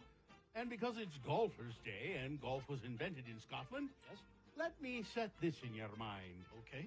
If you remember the name, you'll not forget the taste of Old Angus. Yes. Old Angus, a notable Scotch whiskey that's as gentle as a lamb. When you taste this mellow Scotch blend, you'll agree with the knowing Scots that Old Angus is no ordinary whiskey. It's premium Scotch of liqueur quality, a delight to the palate, and gentle as a lamb. Try Old Angus. You'll understand why it's called a noble Scotch. And remember, always drink and golf responsibly. And now, he always says, don't put all of your eggs in one basket. Just put 1 or 2 in your pocket and 1 in each shoe. Oh, yeah. He's your host, Kerry Jackson. Thank you, Johnny Ola. You're welcome. All right. Doesn't seem smart. It's Put not. them in your shoe. The randomizer has picked a contestant. Gina, you'll be playing against Melanie. Hi, Are you Melanie. there, Melanie? Hello. Oh, hi, I'm Melanie. here. All right, Melanie, we're going to toss a coin to see who goes first. It will give you an advantage in the game if you call it correctly. Heads or tails? Heads. There we go. And it is heads. That means Melanie goes first. You're one step closer, Melanie, to winning these before you could even buy them. It's Glass Animals tickets coming September 5th to Utah First Credit Union Amphitheater. Tickets go on sale tomorrow at 10 a.m. Now, Melanie, if Gina manages to claw her way from behind and beat you, what are you prepared to do in her name? Donate $25 to the Road Home. All right. Okay, Melanie. It was on this day in 2015 that Daredevil, the TV series, was released on Netflix, followed by a whole bunch of Marvel superhero TV shows on Netflix exclusively. So that's what these questions are about. All right, so Melanie, first question for you. Here we go. Multiple choice. If you get it correctly, you get the point. If not, I will allow Gina to answer it correctly, stealing your point away. First question for you. In just a couple of weeks, Daredevil Season 1 became the second most pirated show in the world after what other show? Second most pirated show. Is it 1, The Amazing Racist, 2, Game of Thrones, 3, Better Call Saul, or 4, Law and Order KFC? Game of Thrones? Game of Thrones is Yes, correct. there you Yes. go. That's a point for you, Melanie. All right. Gina? Yep. This series, Jessica Jones, Luke Cage, and Iron Fist, Okay. along with Daredevil, Okay. were all proposed to Netflix together, along with the plan to create a crossover show called what? Okay. Is it 1, The Defenders? Is it 2, West Coast Avengers? Mm-hmm. Is it 3, The Land O'Lakes Avengers? Or 4, The Susquehanna Hat Company? The Defenders? Defenders is Okay. correct, yes. Slowly I turned That's 1-1. Gina now has tied the game. It's Melanie's question. All right, Melanie. Which character's first live-action appearance is in the Jessica Jones show? Which character's first live-action appearance was on the Jessica Jones show? These are all, by the way, the answers are all real Marvel characters. Is it 1, Hindsight Lad? He has the power to reflect on how events could have played out differently. These are real? All of them are real. Yes. Is it 2, Fluff? He has the power to generate an infinite amount of belly button lint. That is not a real... What? You know, They enjoyed playing around a bit at Marvel. Yes. 3, Luke Cage, or 4, Iron Fist? Luke Cage. Luke Cage is correct. All right, it's 2-1. Gina, Fluff. back to you. Gina. Yes. Here we go. In the Defenders TV series, Okay. the founding members are Daredevil, Jessica Jones, Luke Cage, and Iron Fist. Okay. In the comics, however, the Defenders were formed by who? Okay. Is it 1, Hawkeye, Mockingbird, Wonder Man, Tigra? 2, the Hulk, Doctor Strange, Silver Surfer, and Namor the Submariner? 3, Gilligan, the Skipper 2, the Millionaire, and his wife? Or 4, the movie star, the Professor, and Mary Ann? 1. No?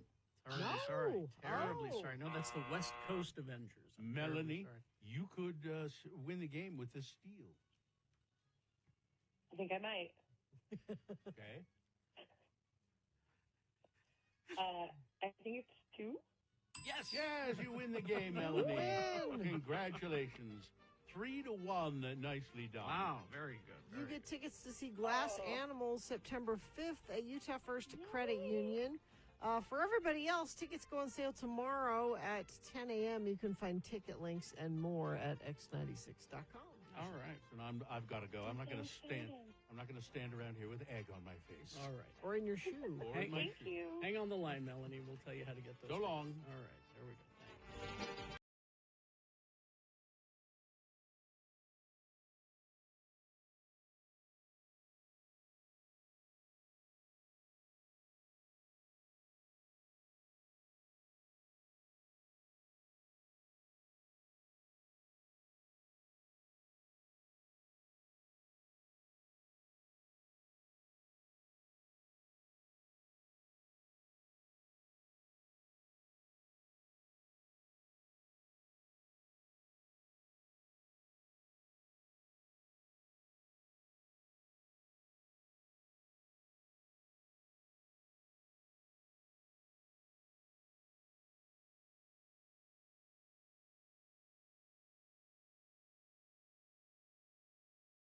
Out the second single from their debut studio album, 2004.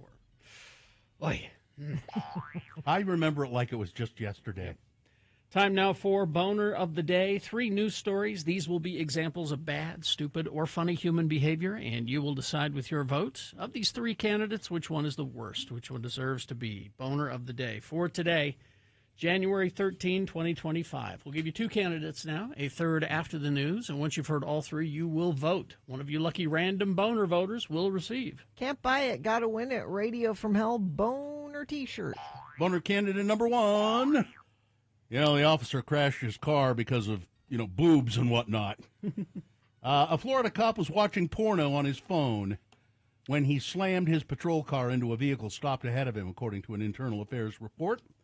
The crash occurred 2 months ago at Lake County intersection and prompted the cop to resign his post in the midst of the Office of Professional Standards review. Tristan McComber initially offered various explanations for his distracted driving. He claimed to have been on the phone with another officer at the time of the crash and contended that the squad car had mechanical issues. He went on to claim that he had been exchanging texts with fellow officers. However, investigators reviewed dash cam and body-worn footage that contradicted the deputy's story. The video recorded the cruiser's steering wheel airbag deploying and McComber telling the 63-year-old female motorist he hit, "My brakes are locked up."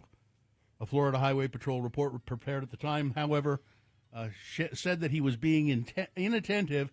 He finally admitted that he was on his phone, quote, looking at inappropriate pictures, stuff like boobs or whatnot. Macomber said he was looking at images that contain nudity. Boner candidate number 1. He crashed his car because of boobs and whatnot. I wonder if that's what he Googled. Boobs and whatnot. Yeah. And whatnot. Here's boner candidate number 2. Mr. Clean and Ms. Dookie are behind bars. A very public bowel movement was put to use when a Florida couple needed a distraction for large-scale shoplifting. It happened in the middle of the day at a Family Dollar store in Florida, and the outrageous plan worked. Detectives are referring to the couple as Mr. Clean and Ms. Dookie. Until an arrest is made, they haven't caught them yet. The suspects played different roles as they conspired in their retail theft. Very different roles, the sheriff's office said. The man walked around the store gathering nearly $500 worth of merchandise. Most of it, things like Gain and Tide and Clorox products, while the woman caused a distraction for employees by using the restroom without going to the restroom. Ooh. The floor, she took a dump on the floor to distract them. That's the plan? That was, I need a diversion, honey. Here's what we're going to do. It worked.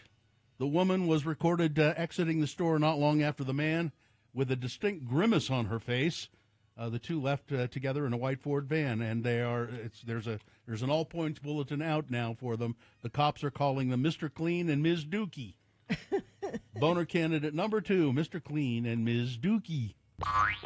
Coming up in a moment, boner candidate number 3, Aggie Women's Climbing Night. Well, that's a thing of the past. All right. Boner candidate number 3 coming up after this. Big Boy News and Opinioendo brought to you by. Lace up your skates and glide into the heart of downtown Salt Lake City at the Gallivan Center. The outdoor ice rink and colorful lights create a magical winter wonderland. Have an enchanted evening skating. Stay cozy with a warm snack or cup of hot chocolate from concessions. Go to x96.com for more information. Carla Sofia Gascon will likely be the first trans woman nominated for Best Actress. She's in that movie Emilia Perez. She said she has inspired fierce love and venomous hate. And she said, I feed off both of those things. She was nominated for a Golden Globe, too. Yeah. Carla Sofia Gascon reads the hate that is leveled toward her, aimed at her. All of it, she says, alongside the flood of praise for her lead performance in the late-breaking Oscar favorite, Emilia Perez. A steady trickle of vitriol has flowed in the gutters of social media when we meet her native Madrid, Gascon. When we meet in her native, the interviewer says, we met in her native Madrid. Gascon took out her phone and showed me the messages that she has screenshotted and marked up. I hope you die before you make another movie, said one. But then there are a lot of love ones as well. But she said the ones that have hate, she said, I read them all. And it fuels me. It makes me even more determined to be who I am. Weber State University has stripped the words inclusion and equity from their official mission statement to comply with the state's anti-diversity law aimed at higher education. God. That gives the Ogden School the distinction as being the first in the state to eliminate those now banned words from its guiding vision, one of the most fundamental changes to come under the far-reaching measure. Already, the school has been among the most stringent in following the measure, going even further in some instances than required. But you'll hear in boner candidate number 3, another school dealing with this. Yeah. My sister's a professor there, and she said she had to go through her entire curriculum and literally remove those words and any reference to them. Also, there is a 1-800 number that they give to students. And if you are in a class and you feel like your professor is pushing this diversity, you can call and report them. My professor in class today was talking about diversity or equity and inclusion. You can rat out your. It's insane. Weber State's mission statement was 2 sentences there that promised to provide transformative educational experiences for students of all identities and backgrounds through meaningful personal connections with faculty and staff in and out of the classroom. That's gone. Can't do that. The university promotes student achievement, equity, and inclusion, it continued, and vibrant community relationships through multiple credentials and degree pathways, experiential learning, research, civic engagement, and stewardship. Well, that's terrible. We transform lives and communicate by educating students of all identities and backgrounds. How dare they? We nurture student success through a supportive environment, individualized pathways, meaningful personal connections with faculty and staff, experiential learning, teaching, research, and civic engagement. I am telling you that this is how we get a society that that is not free. No, a society. You're right. A society that we will become slaves to the government. Yeah, I guarantee it. I thought we liberals were the snowflakes here. Good point. Utah National Monuments. Wade Barney wants one gift for his 75th birthday this April. An order from Donald Trump reducing the national monument in his backyard again. That's what you want? That's what I want. My family's lived in Escalante for decades. His father and his grandfather herded sheep there. They loved it more than you do and more than I do. It meant something to them. It was special. They moved from the city to come out here and start with nothing. Now, my family spent decades grazing livestock, for free on government land. But he's not pointing that out. No, he's not going to say that. No. Barney argues that shrinking Grand Staircase Escalante or even getting rid of it completely would bolster local influence on how the land is managed. Get out of here. California Governor Gavin Newsom sent a letter to President Trump on Friday saying, why don't you come out here instead of shooting off your big bazoo? Yeah. Come out here and look at this thing for yourself. He won't care. Newsom invites Trump to come and see the damage, meet with first responders and displaced victims, and thank firefighters and emergency personnel for their work. In spite of this great country, we must not politicize human tragedy or spread disinformation from the sidelines, Newsom said. Hundreds of thousands of Americans displaced from their homes and fearful for the future deserve to see all of us working in their best interest to ensure a fast recovery and to rebuild. Trump has said his responses to all of this is, well, the fires are because of the bad environmental policy decisions. He told Republican governors at Mar-a-Lago that he would force Newsom to make policy changes. No, the reason that the fires are bad is because 100-mile-an-hour winds, that's part of it. And it's too warm. And they're using too much water. That's why the water pressure is low, is because they're using so much water to put out the fires. And it's funny because Elon thought he'd go out and do a gotcha moment with the fire chief. And the fire chief said, no, here's the reason why we ran out of water. And this is normally the rainy season, and it's not. Yeah. It's dry. It's hot. They ran out of water because those water systems are set up to go, there is a house on fire. There is a building on fire. Exactly. Not everything. Thousands of homes all at the same time. Yeah. After the initial crush of personnel announcements for President-elect Trump's incoming administration, now the nomination process officially begins on Tuesday. So the Senate hearings are going to start on Tuesday, tomorrow. Doug Collins, I don't know who that is for Department of Veterans Affairs, but I guess he's probably a terrible person. He's a Baptist minister. He's a former Georgia congressman. Let's see, who else is up on Tuesday? Doug Burgum for the Interior Department, used to be the governor of North Dakota. Kristi Noem on Wednesday, Homeland Security. Kristi Noem, who sent her National Guard from South Dakota, sent them down to the border, to help out. Big show. But when there was flooding and a lot of problems last year in her state, she wouldn't deploy the National Guard to go help out. Nope. But she'd send them to the border. Yeah. Pam Bondi will be before the committee on Wednesday. Then John Ratcliffe. Let's see, Marco Rubio coming up on Wednesday as well, I think. I don't know. This is just... Most of these will get confirmed. Yeah. I think so. It'll be interesting to see what happens with the real controversial ones. Kash Patel and Robert Kennedy Jr. He'll get confirmed. He'll get confirmed. He's got a worm in his brain that Yeah. tells him what to do. Well, you he's know. been going around to the Democratic senators and everybody saying, "Oh no, all this anti-vax stuff, no, it's just that's just for show. I don't mean I'm it." not going to do that. You know, right, buddy. The TSA does this every year. They reveal some of the wildest things that they've confiscated during the year of 2024. Marijuana hidden inside of a peanut butter jar. Well, that doesn't sound very. That's Yeah. How about gun parts found stuffed in a red combat boot and stored in a Marvel Avengers Lego set? That's pretty. A knife was found inside of a laptop. A vape pen hidden in a toothpaste tube. A gun wrapped in tinfoil inside of a teapot. Let's see. 2 live snakes were found hidden in somebody's pants. A replica of a walkie-talkie improvised explosive device was discovered in a passenger's carry-on in El Paso, and a gun was found in the seat pocket of a stroller at the airport in Houston. I forgot that was in there. That's my baby's gun. That's not mine. All right, that's it. Weather, traffic. It's chilly, 21 right now. Going to get up to a high of 32.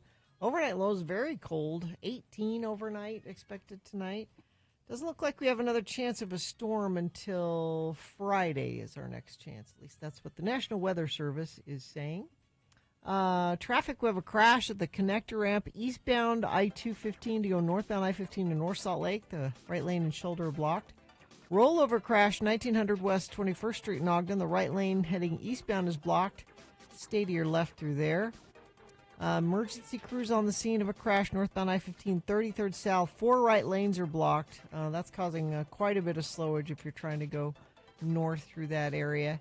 And that earlier accident, 78 South closed both eastbound and westbound between Redwood Road and 1300 West, is a fatality. That's why they're saying we'll be closed for several hours probably while they investigate that.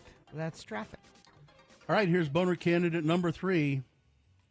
Aggie Women's Climbing Night is a thing of the past. Yes, I am saying we're going to have a fascist government. We already do.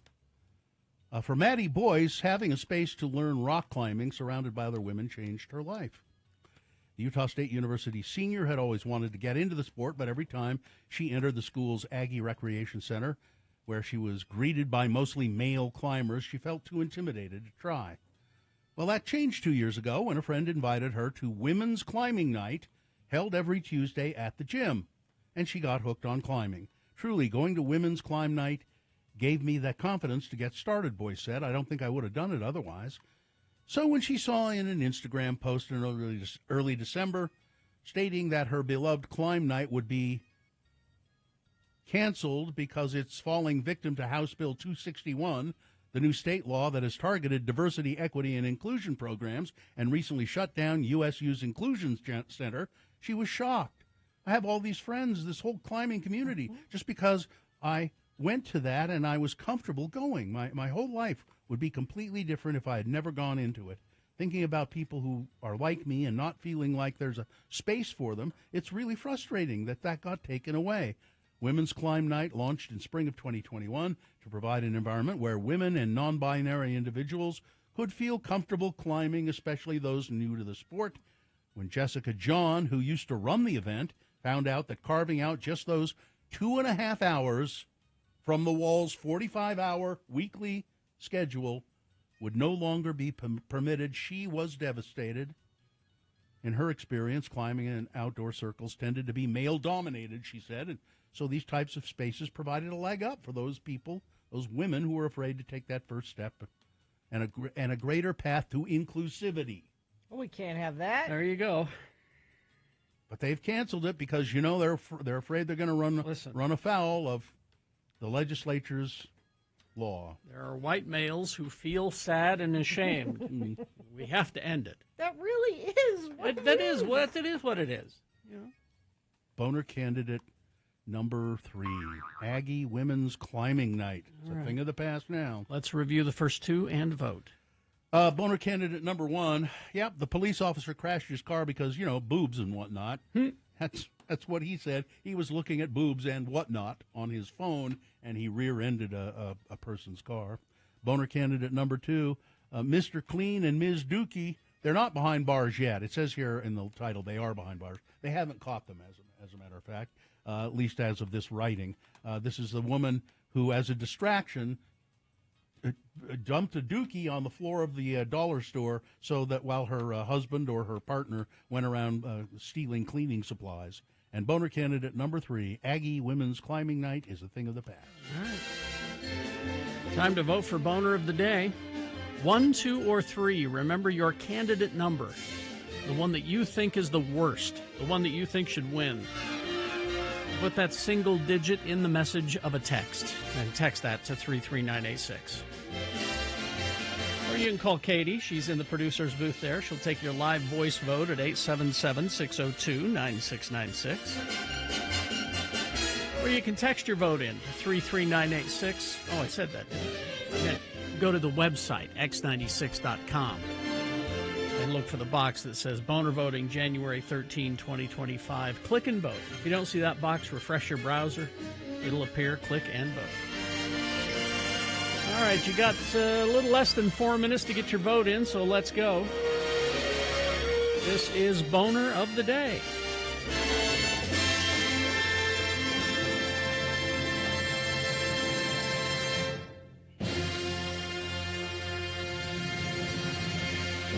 Hoops Vision Correction, HOOPES Vision.com. Yes, indeed. Listen, if you want to get rid of and who doesn't want to get rid of their glasses or contact lenses? Oh, contact lenses are the worst. I mean, really, contact lenses are horrible. You can do it like Carrie did and I did and our family members have done and a lot of our friends. They've gone to Hoops Vision, and you get the LASIK procedure, and you get up off the table and you go, I can see. It's without glasses. It's amazing. And it's from my experience, painless. Yep. It's just a little bit of pressure on your Yep. eye, and that's it. Nothing to it. And it's fast as well. Now, right now, you can get, let's see, I think you can get $800 off the LASIK procedure at Hoops Vision if you call them. Now, this is a no-obligation appointment. They just check to see if you are a good candidate for LASIK or PRK, and you probably are. And then they say, may we schedule you? It's 877-30-LASIK, or you can book it online at hoopsvision.com.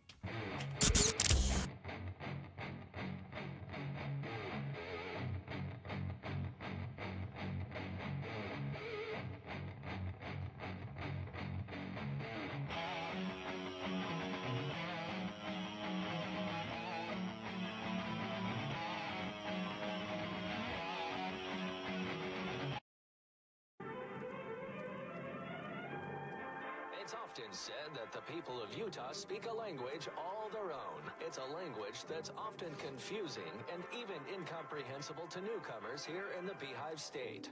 So, Radio from Hell presents a handy guide to help everyone understand how the natives speak. It's the Utah word of the day. And today's word is... Pilled. P-I-L-L-E-D. Pilled. And now to use the word we have in a conversation with the mayor of Mona, Utah, Don Criddle, and his son Denver. Don is not well and has to isolate himself from the family, so he's talking to his son Denver on the phone from a remote location. So here they are, Don and Denver Criddle. Don on the phone talking about the future of Mona and of the Criddle family. Again, the word is pilled.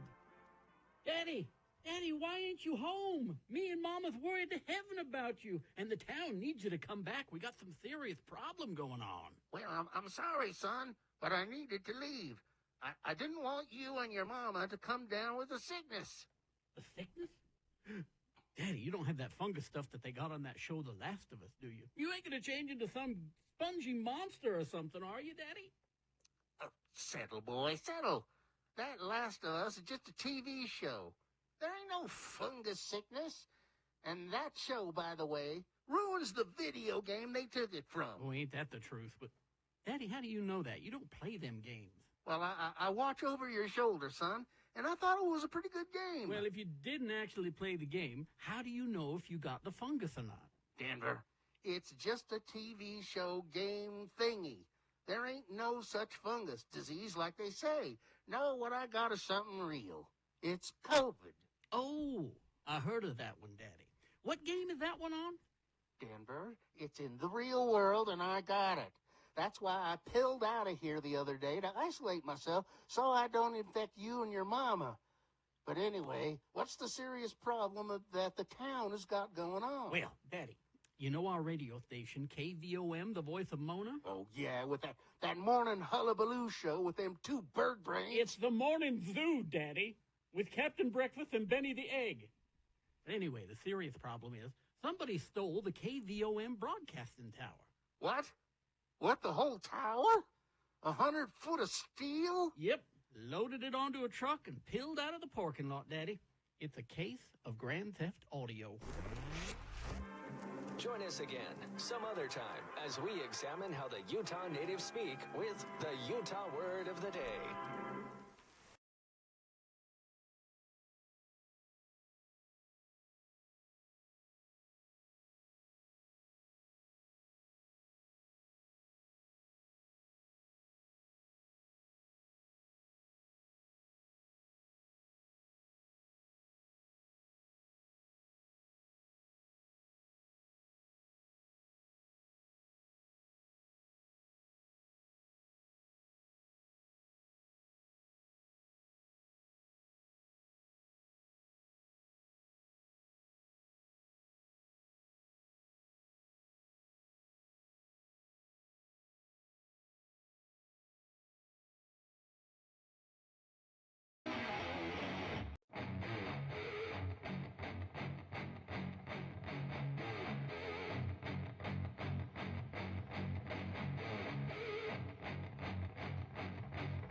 And the boner of the day is brought to you in part by Boiga.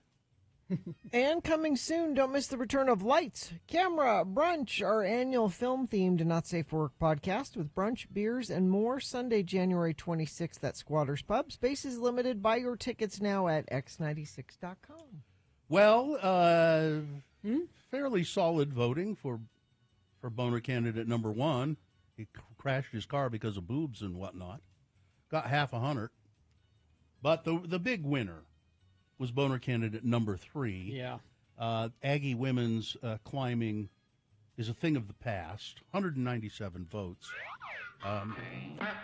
Stephanie points out that the University of Utah shut down the 53-year-old Women's Resource Center because of House Bill 261. This is not good. And the universities are afraid to stand up to the legislature because the legislature controls the funding. Exactly. And here's the thing, is it's not a liberal agenda that is changing your kids when they go to college. What's It's happening knowledge. is they're meeting people outside of their bubble. Which is a good thing. And they're learning that all of these things that they've been told are not true. That's what's happening. All right? Anyway, there's your boner of the day. For today, January 13, 2025, now qualified to be boner of the week. Well, unbeknownst to me, my family has been playing a drinking game. They've been playing this drinking game after I go to bed. Do they purposefully wait till you go to bed? I think so. Okay, we got to wait till Dad goes to bed. But on Saturday, we all went out to dinner to celebrate a birthday, and then we came back home, and somebody said, "You guys want to watch House?" What? All right. Okay, House. So what they've been the doing? old TV show. Yep. Yeah, with what's his name? Hugh Laurie. Hugh Laurie, and they have been watching House. Now, I think my youngest, who just celebrated the birthday, 21, started watching House, I think, or maybe it was my son. I don't know.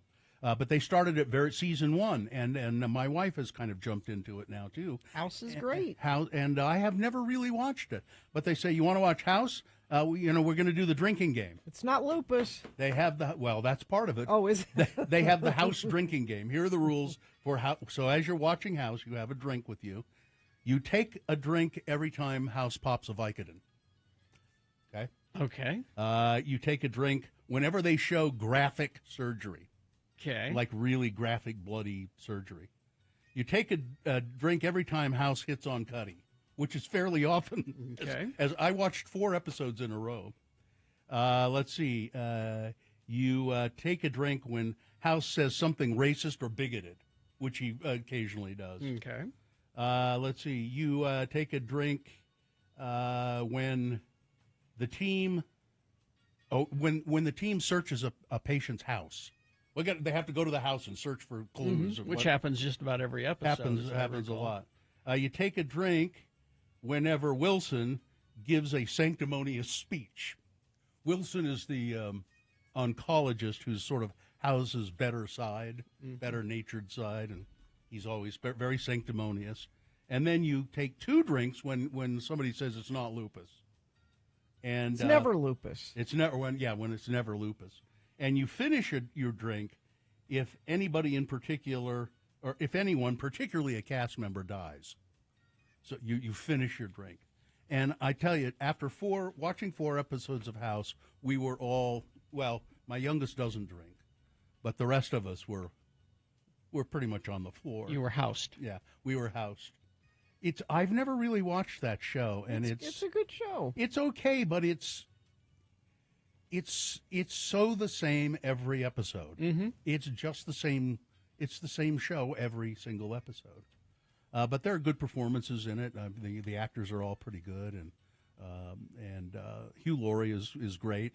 And I think it's interesting that they give you a character like that, who's the center character of the show. He's the person that you're supposed to kind of really like, but he's just a turd for the most part.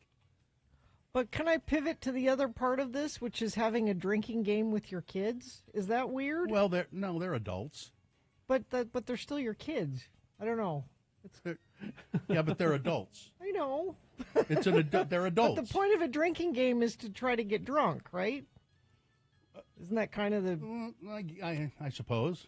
Then that's not weird? Well, I'm just adults I'm get just drunk. asking questions. Adults. You don't get drunk, right? No. I mean, I've seen you drunk, but that's probably... I've been drunk for work. Yeah. It's probably the last time you were ever drunk. It's the last time we saw you drunk. Yes. Which was a long time ago. My birthday 5 years ago. We got to work on that. I drink a bit. We got to work on that. But people who, I mean, we don't get falling down drunk, but when you have drinks, you get tipsy. Yeah. Just let me drink. And when your children are old enough to drink, they will get tipsy. No, I mean, so when we're with Festus, and we'll go out to dinner and we'll order a drink. But you're all civilized about it. You're so mean when you're drunk. When we go out to dinner, we'll have, like we went out to dinner before this, and we went to this Japanese seafood and sushi buffet called Sukiya. It's out in Midvale. And my God, what a lot of food there is there. I mean, just this, and it's packed with people who love sushi and seafood, and so we had sake.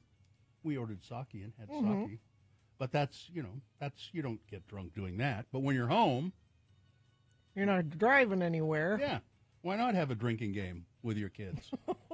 My time. I will enjoy it. Except the one that just turned 21 does not drink. I think they at all, like even that 21st birthday didn't have. No, and that's fine. I'm as long keep it that way as long as you can. That's what I say. Alcohol, as they say, it makes you let down your prohibitions. Your prohibitions. Yeah, let them down. Let's see. Our house drinking game. We take a shot when one of the interns says it fits the symptoms when they're diagnosing. Oh, so they're other doing people, the same thing. Other Okay. people have a house drinking game. Let's see. We didn't really notice the shows being the same every episode when we watched them week to week. Yeah. But once we started binging, Yep. you realize everything is Yep. is formula. Yeah, I watched 4 in a row, and it was just pretty much the same episode every time. Like, okay. All right. And it's perfect. That makes it perfect for a drinking game, too. Yes. Accident 21st South in Lehigh, just after the Jordan River Bridge. Left lane totally blocked. Traffic backed up to Redwood. Cleanup is almost done. Crunched car getting on the tow truck. That came in from Infiniteam. You guys texting in 33986. Boy, just a mess. Northbound I-15, all the way through Sandy up into Murray. Must be that earlier accident that was blocking 4 right lanes. Northbound I-15 near 33rd South. Rollover crash 1900 West 21st Street in Ogden. The right lane heading eastbound blocked. Stay to your left. Crash on the connector ramp eastbound I-215 to go northbound I-15 in North Salt Lake. The right lane and shoulder are blocked there. And it has been confirmed this was a fatality, a car versus pedestrian accident. 78 South closed, both eastbound and westbound between Redwood Road and 13th West. Those usually take a long time for them to process, so you're going to expect detours in West Jordan for several hours, probably. All right. Thank you very much. Let's see. We will take a break. KXRK Provo. Oh, damn it. We got the damn contest? Yes. Is that what you're damning about? My fault. My bad. Okay. Sorry. Well, win $1,000 in another flippin' cash contest. Listen for keywords. It says approximately 7:15. Well, it's approximate, you know. 10, 15, 115, and 515. Each keyword a unique entry for you. Listen all day to increase your chances of winning. Yep, it's pure bribery. All the rules are at x96.com. I'm going to give you a keyword now with a different number than we usually use for texting. This is a different number. 508-777-1000. That's 508-77-1000. Text the word Bucks. Bucks. B-U-C-K-S. Bucks. To 508-777-1000 now to enter to win. All right, thank you. Okay, we will take a break. We'll be back after these messages. Bill Frost will be here telling us what's on TV this week. Stand by.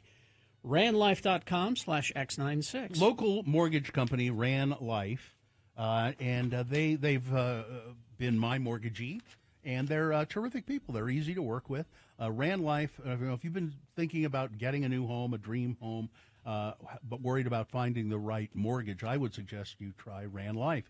They just slashed their floor rate to a just an incredible 3.25%. That's 3.25% on adjustable rate mortgages for FHA and VA loans. 3.25%. That means you can borrow money for the home you've always wanted. Maybe you could upgrade your neighborhood. Maybe you can get a house with a swimming pool. I don't know. So go to ranlife.com/X96 and find out more. That's ranlife.com/X96. Learn about their incredible low rates. ranlife.com/X96. Let Ran Life help you unlock the door to your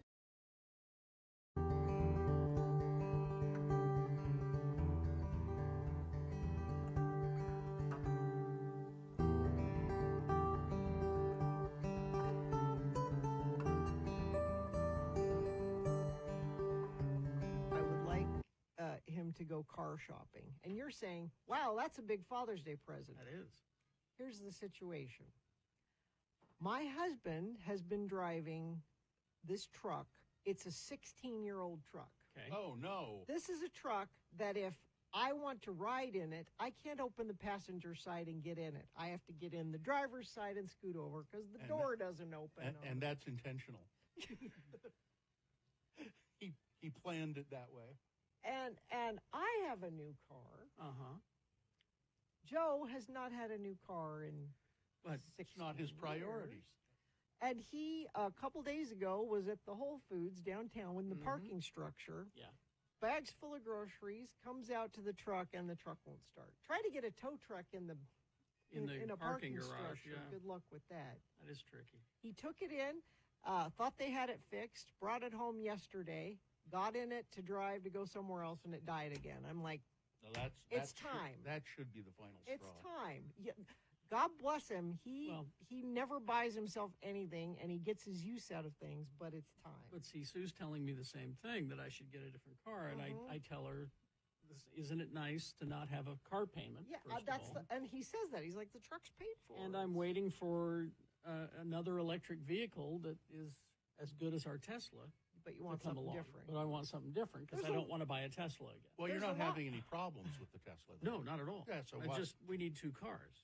Well, you do have two cars. Yeah, we have my Mini and the Tesla. And you're not having any problems with the No Mini. trouble with my Mini, except for the speakers on the right side kind of popped out yesterday. It popped like They came all the way out of the They're not door? working Oh. for some reason. There's a short somewhere. There are more EV options now. Yes, there are. Does Mini probably makes They do an electric? They do. I don't know if it's as good as some of the others, but I don't know. Well, but it's nice not having a car payment. And I'll just drive my Toyota until the wheels fall That's off. what I'm doing. Yeah. Or till you get stranded in the Whole Foods parking lot. Well, I mean, I had a car. You remember that red sports car I Yes. had? That where there was a phantom problem with it. Yeah. It had a ghost in it. You just go out and it wouldn't start. I Yeah. mean, wouldn't even click. Oh yeah. And then so you get it, take it to the. My grandfather's Fiat was that way. He haunted it. So I finally said, I can't put up with this. I need another car. Anytime I tried to go to a concert, it would not work. Anytime I tried to go to radio school, it would not work. Your grandpa my grandpa did not want me in this business. That's right. He'd pull the plug. Exactly. He haunted that Fiat.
And Brian in Syracuse doesn't remember gunfire in Scooby Doo, but we have a TV specialist here. Maybe he knows something.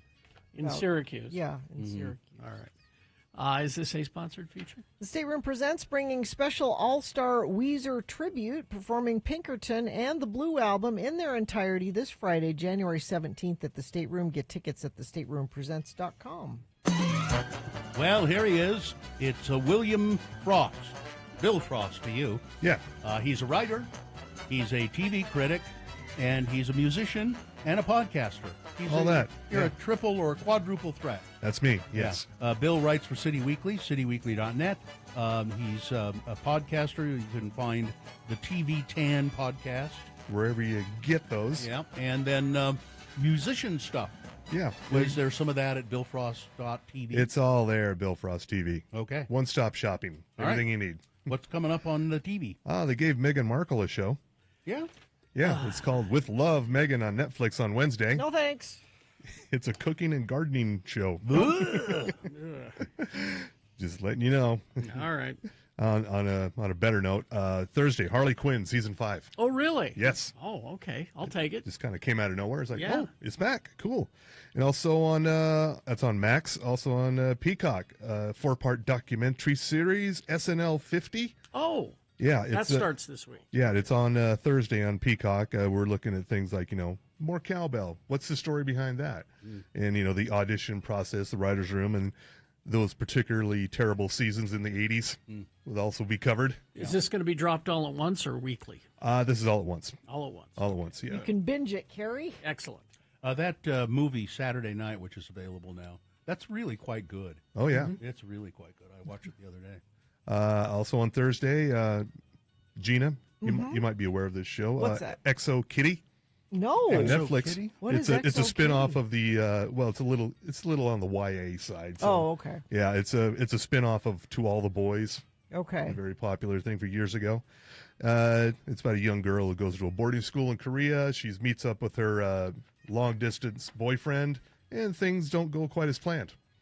Okay. And also, if you were interested in this Jesse Eisenberg and Kieran Culkin as brothers I movie, am interested in that. on Hulu Thursday. Oh, okay. Yeah, I am curious about that. What's it called? it's called A Real Pain.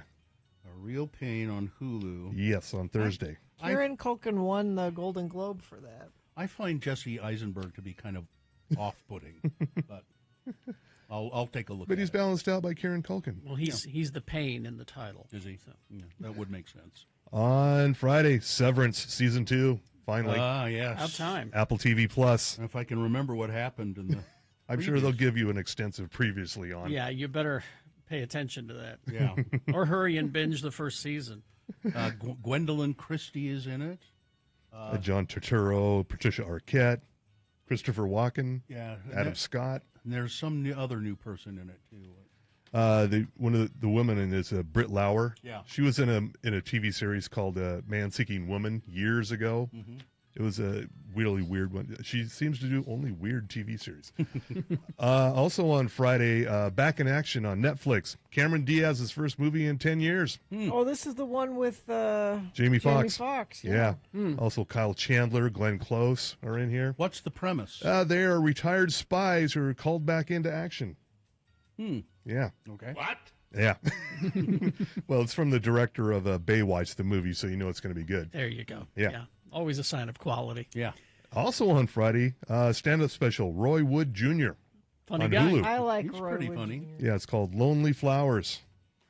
And also this is on Stars, so probably you're not going to see it, but I'll tell you anyway. It's called The Couple Next Door, a new series. It's British. Sam Hugan is from Outlander. Oh, yeah. Is in this, and it's when you have a good looking people in the suburbs, and another good looking couple moves in next door. Sexy times ensue. Well, that's I thought you were going to say they were retired spies. No, that was the other one. that's gonna be good because I've dropped every single streaming service I have except Stars. Really? Okay. Well, you can watch this and probably something else on Stars. Yeah. Can't think of what it is. Saturday Night Live, hosted by Dave Chappelle. Again. Okay. And musical guest Glorilla, which I'm sure you play a lot of here at X96. Oh, sure we do. Yeah. And that's it for the new stuff this week. But I would encourage you, if you've been skeptical, try out Dexter Original Sin. Really? On Paramount I've Plus. got them stacking up in my DVR. That's totally I'm fine. surprised you haven't watched. Yeah. Dexter babies. You get to see young Batista and the younger version of characters you know from Dexter, and especially the very young Deb is just as foul-mouthed as a kid as she was as a grown-up. Of course. Is she a coat hanger like the grown-up was? No. Not a coat hanger. No. And Landman is now done, so if you've been waiting to blow through all that. Yeah, they had the season finale. Last night. Was that the season finale? Well, then it's a cliffhanger then, right? Oh, yeah. Well, they want you to come back, Bill. Well, I mean, obviously, I was just hoping there were more episodes. It's for sure going to get another season. It's so entertaining. A lot of people watched it. Yeah. And a couple of shows I kind of said, that's probably going to suck. I might have been a little bit wrong. Going Dutch, Dennis Leary. Really? On Fox, yeah. It's much better than I expected. I don't think it's going to last longer than a season, but it's What's actually... the premise of that? He's an Army colonel who's a real pain in the ass. So they ship him off to the Netherlands. Like, just go be a colonel in the Netherlands. Go be in charge of this base over here. And like basically nothing happens there. Mm-hmm. Nothing ever happens. All they care about is like bowling. And that sounds good. It's not a combat ready station, is what it is, which drives him crazy because he wants to get him Oh combat. yeah, yes, He wants action. Yeah. Now, have you been watching American Primeval? Not yet. It's on the list. I'm getting to it. I hear it's brutal. I watched the first episode, and it is very grim and very brutal. And I'm wondering, well, I don't know. There was an article, I think, in the Tribune about where people were saying the LDS people are not going to like this. No, they're not. They're not. The very They're first, not going to like. The very first episode is the Mountain Meadows Massacre. Yeah, yeah. And and the Mormons are portrayed as being, some of them being portrayed as boobs, and some of them being portrayed as vicious idiots. Well, I think that article you're talking about was from the New York Times. Oh, is that where I saw that? I think so. Yeah. Well, I think they ran it in the Tribune. The Times did not like it. Yeah. They say it's just too bleak. But I don't know. It was well done, bleakness. It was well done, bleakness. Yeah, I mean, you're going to do bleakness. When you want quality bleak. Yeah, exactly. You turn to Peter Berg. Turn to that. Yeah. Oh, that's right. It is a Peter Berg thing. Peter Berg, yeah. All right. Well, thank you, Bill Frost. Bill Frost, you can find his frostiness at billfrost.tv. Yes. Thank you. All right. Traffic, Gina, please. Crash northbound I-15 85th South in Salt Lake. Also northbound I-15 114th South. Northbound I-15 has just been a mess this morning. We had that earlier accident, 33rd South. That's still causing slowage through there. Earlier auto pedestrian accident. This is 78th South closed, both eastbound and westbound between Redwood Road and 13th West. You're going to need to use an alternate route through West Jordan because that will take several hours for them to clean that up. And whatever you're seeing on the roads, you can text us to 33986. Haster Games for board games, Magic the Gathering, Pokemon, miniatures, dice, paints, and more. Haster Games, 6831 South State or hastergames.com. Right after these messages and a song, the song is in the category of If You Know, You Know, by the way. We're going to play Beat Gina, 877-602-9696. Line up to play Beat Gina. What is the prize? It's tickets to Lights Camera Brunch with us at Squatters on the 26th. There you go. Beat Gina, play, get the tickets to Lights Camera Brunch. Join us then. 877-602-9696. It's pop culture trivia, multiple choice. And all you have to do is play to win the prize. It's Beat Gina coming up after these messages and a song. Stand by. Coming soon.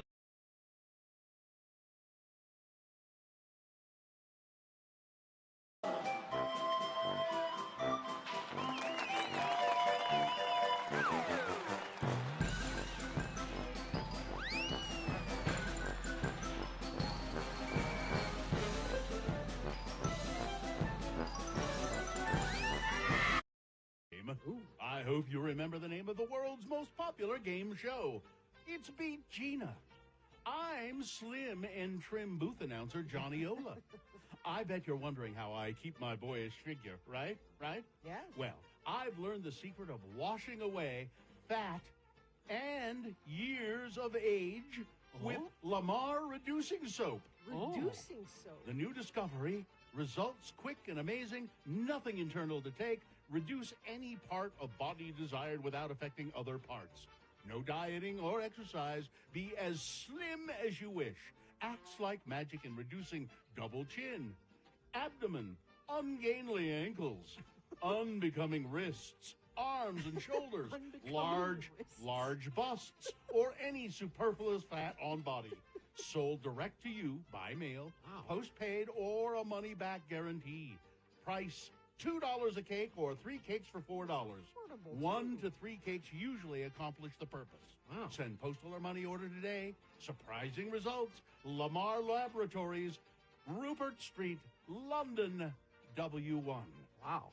And now, let me introduce the best-looking and smartest host in the game show world today, Carrie Jackson. Thank you, Johnny Ola. welcome. So it's just soap, eh? It's not just soap. It's Lamar reducing soap. Oh, okay. All right. Finally, something to take care of those unsightly wrists. Yeah, I know, right? Well, yes, and superfluous fat, and it removes years of age. Yeah, soap. Okay. Well, the randomizer has picked a contestant for you, Gina. You'll be going up against Candace today. Hi, Candace, Candace. are you there? Hi, yeah. All right, Candace, we're going to toss a coin to see who goes first. It will give you an advantage if you call it correctly and go first. Heads or tails? Heads, please. All right, coin toss app says tails. Gina Barberi wins. You're one step further away from winning these tickets to see Alkaline Trio March 21st at Rockwell at the Complex. We've got more information about that show at x96.com. All right, so this first question is for Gina, Candace. It's multiple choice. The subject matter is Winnie the Pooh trivia because it's Sterling Holloway's birthday. He's the voice of Winnie the Pooh. There's also that snake in Jungle Book. He was. Trust in me. So it is about the Disney Pooh, just in case you're wondering. Multiple choice. If she answers it correctly, she gets the point. If not, Candace, I'll allow you to answer the question correctly, steal that point away from Gina. We'll go back and forth till one of you gets 3 points. Let's begin. Let's see. Gina's first question. Let's give her a hard one since she won the coin toss here. Let's go. There we go. Let's go with this one. A. Milne, who created Winnie the Pooh, used a real forest as the basis of many of the locations in his stories. Where was the forest located? Okay. The forest that inspired the 100-Acre Wood. Okay. Is it 1, East Sussex, Ashdown Forest? Okay. Was it 2, the Black Forest in Boar's Head, Delaware? 3, Wyoming, Sierra National Forest? Or 4, Ta Lo, a pocket dimension that is home to the Xian, a collection of gods that were worshipped by China's inhabitants and is the highest heaven of the Chinese gods? Wow. That could be any of those. I will go with number 1. East Sussex. Yes, that would be correct. Correct. That's 1 for Gina. Now, Candace, it's your turn. Candace. Yay. What is Eeyore's house called? Eeyore's house. What is Eeyore's house called? Is it 1, the Pit of Despair? Is it 2? Is it 2, the Gloomy Place? 3, Eeyore's Mojo Dojo Casa House? Yes. Or 4, the Dress Barn? Ooh, that third one's sexy, but I'm going to go with number 2. Gloomy Place. Yes, it's 1-1. And now back to Gina. Gina? Yes. Let's see. Here we go. What is Piglet's favorite food? You know what Pooh's favorite food is? Honey. What is Piglet's favorite food? Okay. Is it 1, acorns? Is it 2, honey? Is it 3, garbage? Or 4, a Cornish game hen stuffed with pig feet and wrapped in bacon? Yes, Piglet is a cannibal. Does Piglet like acorns? Piglet likes acorns. Or as he called them in the book, acorns. Acorns. Yes. There you go. That's a point for Gina. It's 2-1. Now back to Candace. All right, let's see. Candace? There we go. All right. In the classic 1977 cartoon, The Many Adventures of Winnie the Pooh, Pooh gets stuck in the entrance of Rabbit's home. What does Rabbit do to solve this? Is it 1, nukes it from orbit? It's the only way to be sure. The only way, yeah. 2, called the property husbands to do a total makeover. Demo day. 3, decorates around Pooh's stuck bottom. Or 4, bulldozes his own house. I'm going to go with 3. Decorates around Pooh's bottom. It's 2-2. And Gina, you control the question. You could win with this one. Yes, All I right, could. Gina, let's see. Here we go. Let's pick a good one here. Who helped and suggested Paul Winchell, who's the voice of Tigger? Who helped and suggested Paul Winchell ad-lib Tigger's famous line, TTFN, ta-ta for now? Okay. Who helped and suggested this? Was it 1?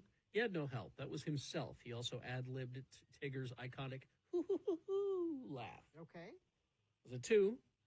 Frank Christ helped him, but Paul changed it from goodbye, everybody, goodbye. Ta-ta for now. Was it 3? Gene Cousineau, because Paul and he went to the same school of acting. Yeah. Or was it for Paul's wife? I'm going to say he came up with it on his own.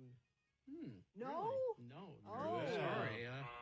Candace, I think you have a great opportunity here to win the game. Yes. Okay. I'm going to go with the last one with his wife. Paul's wife There came you up go, with and that. Candace, Yes. you win the Well game. done, Candace. Nicely done. You win. What did Candace win? Tickets to see Alkaline Trio March 21st at Rockwell at the Complex. Excellent. Hang on, Candace. Someone will tell you what you need to do next. Thanks for playing. Hang on. Thank you. All right. Let's see. Mr. Soapy's calling me. I've got to go lather up. Yes.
The Rentals. Friends of P. You know who P is? Paulina Portskova. Yeah. I just read that. I had no idea. I thought, I've never really, I wondered, but I've never looked it up. Because Rick Ocasek from the Cars was producing the record. And she said, I've never had a song written about me. That's not Maya Rudolph. No, she was in a different iteration. Of the Rentals. There's been only one guy that's been a consistent member the entire Okay, but that is the band she was part of. She was a part of the band, yes. I knew that was part of it. Okay. It's time for Beat Gina, brought to you by. Brought to you by, join us Sunday, January 26th from 11 a.m. to 1 p.m. at Squatters Pub for Radio from Hell's annual Not Safe for Work live podcast recording with special guest interviews, live games, and prizes, and the privilege of seeing the Lords of Morning Radio in person. Tickets are $35, include admission, brunch, seating, and a Radio from Hell pint glass to take home. Space is limited. Get your tickets at x96.com, or maybe you will win some from us right now. Well, yes, it is time for more of What Passes for Fun. Another episode of Beat Gina. I'm your announcer, Johnny O, and before we get to the game, this. Gentlemen, one of the many things that gives you that tip-top feeling is the pleasure of being well-dressed. Okay. Perfect taste is a criterion, and in hats, there is nothing smarter than an Adam. From stem to stern, your Adam hat gives off that look of quality. You see quality in the carefully molded shape and the richness of the genuine all-fur felt, and in the subtle color shades. So next time you pass an Adam hat store or authorized dealer, stop in and try on an Adam. Once you see and wear an Adam hat, you'll agree that today, as before, Adam is one of America's outstanding hat values. Adam hats. Okay. Adam hats. Sure. And now, he wears his Adam with pride. Here he is, your host, Kerry Jackson. Is that A-T-O-M? A-D-A-M. Adam. If it were Atom, I would have said Atom. Oh. It's Adam. He's a professional announcer. I'm sorry I asked. Adam hats. All right. Up and Adam. Adam hats. Let's see. Let's Make a note of that. Yeah, write that down. Up and Adam with Adam hats. You can keep that one. The randomizer has picked a contestant. Gina, you'll be playing against Jackie today. Hi, Jackie. Are you there? Hi, I'm here. Okay, Jackie, we're going to toss a coin to see who goes first. It will give you the advantage in the game if you call it correctly, heads or tails. Jackie? Tails. Tails. All right. Let's see what we got. It is heads. You're one step further away from winning these tickets to Lights, Camera, Brunch. All right, because Gina won the coin toss, she's going to go first. The First question is for her to answer on her own exclusively. Multiple choice pop culture trivia. If she gets it correct, she gets the point. If not, Jackie, I hope you were paying attention because you can answer that same question correctly, stealing her point away. And we'll go back and forth till one of you gets 3 points. All right. I have some leftover Wizard of Oz trivia for you. Oh, good. Okay, Gina, here we go. Gina. Yes. During the haunted forest scene, Yes. several actors playing the winged monkeys were injured because of what? Oh, no. Was it one? They kept getting monkey napped by scientists for Yeah. animal testing. Was it two? They were in the Lollipop Guild's territory. You understand? This is our turf. Oh, yeah. Was it three? They couldn't see out of the masks and they kept running into people and things. Or four, the piano wires suspending them snapped, dropping them several feet to the floor on the soundstage. I'm going to guess they couldn't see. You think they don't see? No. Oh, sorry. Uh-oh. Incorrect. That means, Jackie, you get to steal. Jackie. I'm going to guess number 2. They were in the Lollipop Guild territory. You don't understand. This is our turf. That's your guess? Terribly sorry. That's no, terrible. that is incorrect. Incorrect. No. It's piano wires. They actually were dropped. Oh, yeah, they were dropped. All right. It's nothing to nothing. I have the feeling this will be a long one. All right. Jackie's turn. Jackie, the color of the yellow brick road first showed up as what color in early Technicolor tests? Remember, this is when they're still trying to figure out color on film. So the yellow brick road first showed up as what color? Was it 1, green? Was it 2, piggy pink? Was it 3, blue? Or 4, Drake's neck? These are all real colors. I'm going to say green. Green is correct. That's good. 1 point for Jackie. Now we go to Gina. Gina. Yes. The steam that shoots out of the Tin Man's hat Yes. is actually what? Is it 1, cigar smoke? He was an avid smoker. Is it 2, booger sugar? Is it 3, talcum powder? Or 4, devil's dandruff? Talcum powder. Talcum powder is correct. It's 1-1. Back to Jackie. Jackie? In L. Frank Baum's original 1900 book, The Wonderful Wizard of Oz, Dorothy's slippers were what color? They weren't ruby. Really? In the book. In the original version of the book. And these are all real colors, by the way. Is it 1, nut meat? Is it 2, silver? That's not a real color. That's a real color, nut meat. Is it 2, silver? Is it 3, gold? Or 4, silken peacock? Say gold. Gold? So close. No. So close. Well, then it must be silver. Silver Yes. is correct, yes. 2-1. 2-1. Gina's in the lead, and Gina controls the question. This could be Kitons. Gina? Jackie. Yes. Nick Cage trivia. Okay. What movie did Nicolas Cage direct? Okay. Was it 1, Sonny? Was it 2, Pig? Was it 3, Dunstan Checks In? Or 4, Deathbed, the bed that eats? I don't remember Sunny, so I'm going with Sunny. Going with Sonny is correct. Well, that's a win for Gina then. There Sorry, you go. Jackie. Well, that was easy. That was Oh, but you know what? Jackie seems like such a nice person. I would like Jackie to come to our lights, camera, brunch, even though I beat her. Oh, thank you. well. How nice. If you hadn't been nice, I wouldn't have done that, but you were, so. All right, Jackie, hang on the line, and I did my best. you did just fine. Yes. Katie will tell you how to get your tickets.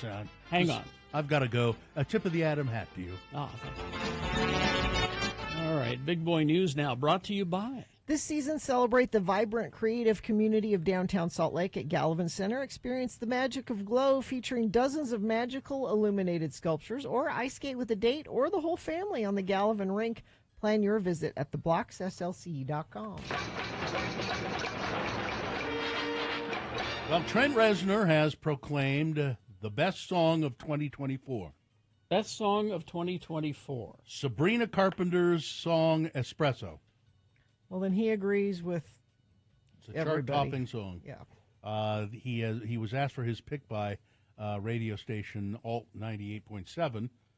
He said, "I'm going to go with Espresso," much to the interviewer's surprise.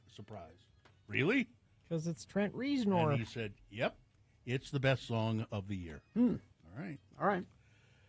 Will Rogers Ranch Home, Pasadena Waldorf School, Robert Bridges House, the Bunny Museum, Andrew McNally House, Theater Palisades, the Zane Grey Estate. All of these famous landmarks are no more in Los Angeles.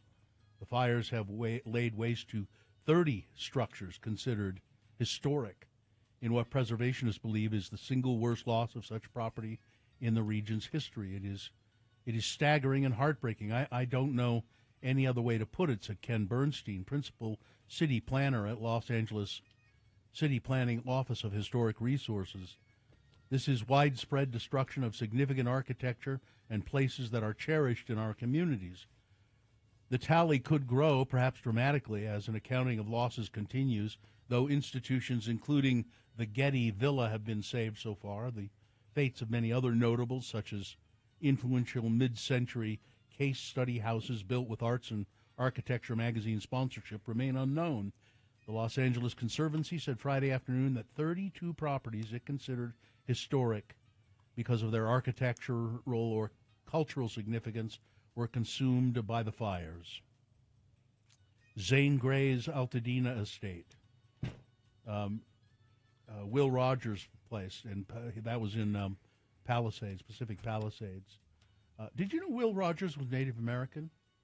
I didn't know that until just recently. I did not know. His parents were Sioux. I know he has an institute. His parents were Sioux. He was a member of the Sioux Nation, but always dressed as a cowboy and twirled a lasso. Fox's Restaurant in Altadena, considered a historic place.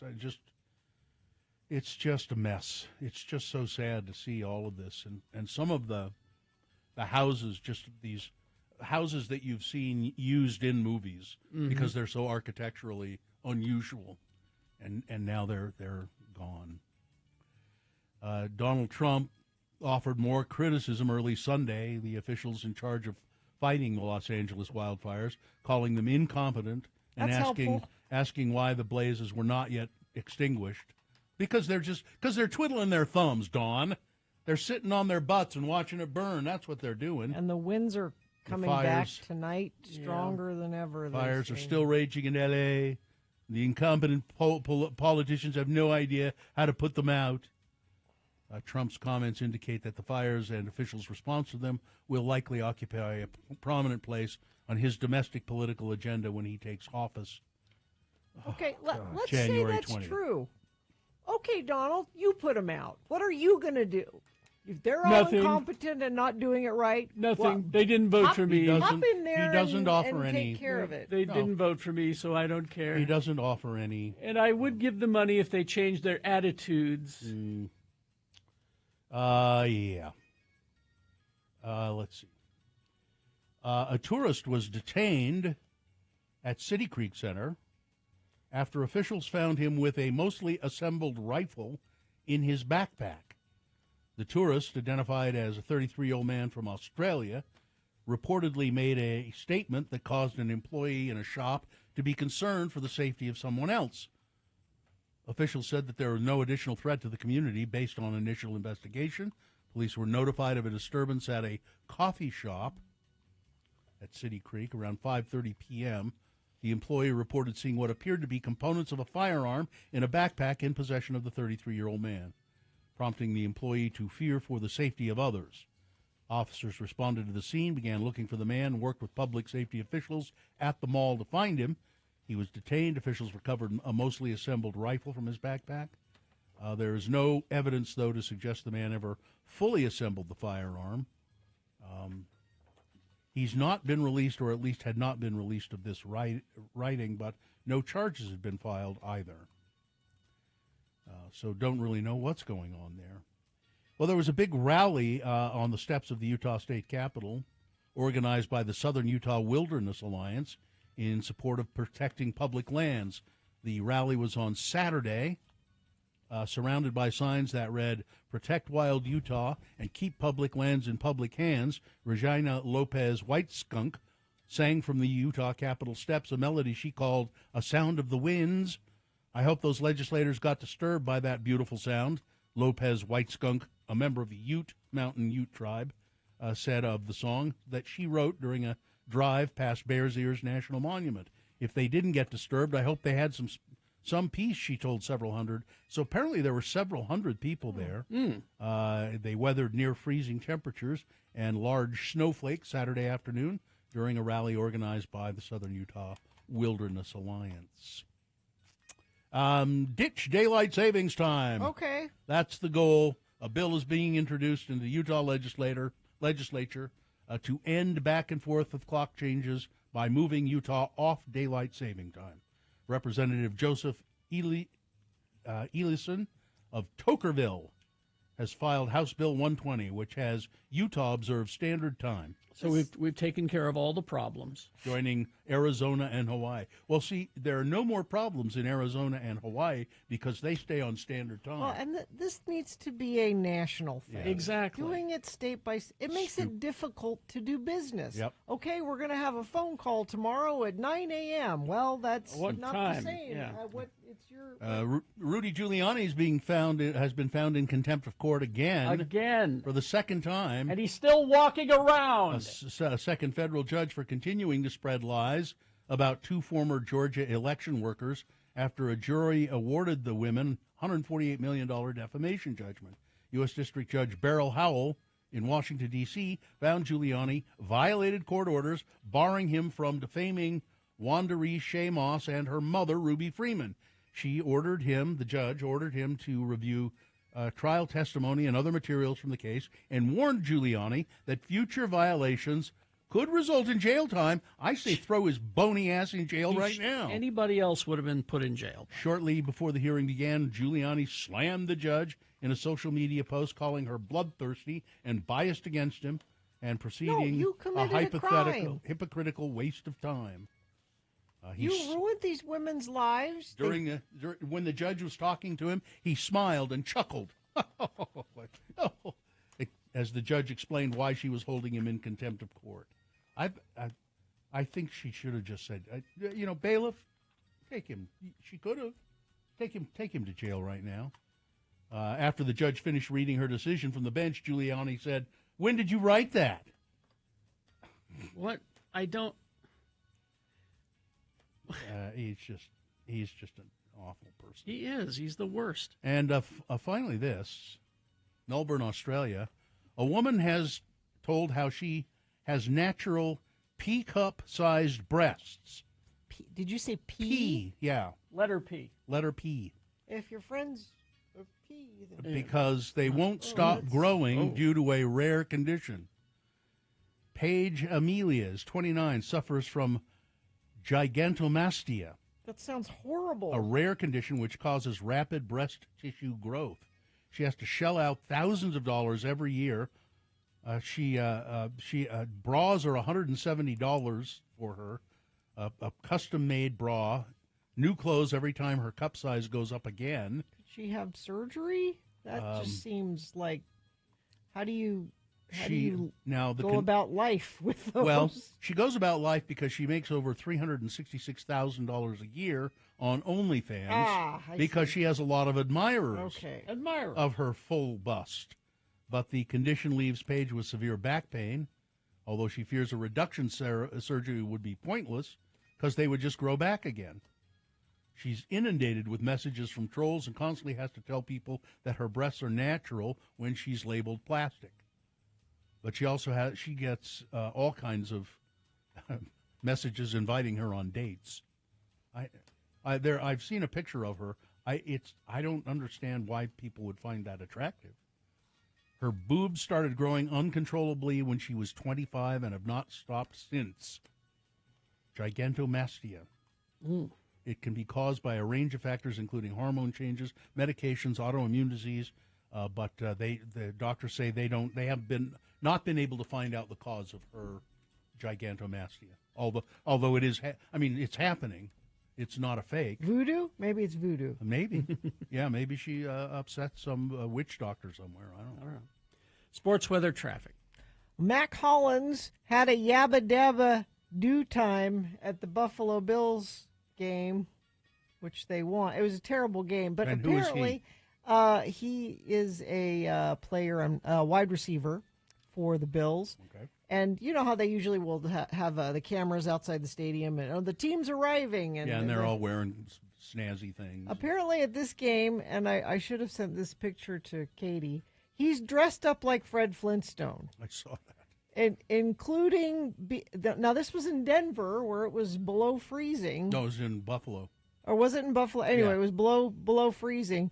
And he's barefoot and he's dressed like Fred Flintstone. I think this probably helped them win. I'm guessing this is. Apparently he does this sometimes. He likes to dress up in different costumes before he goes to the game.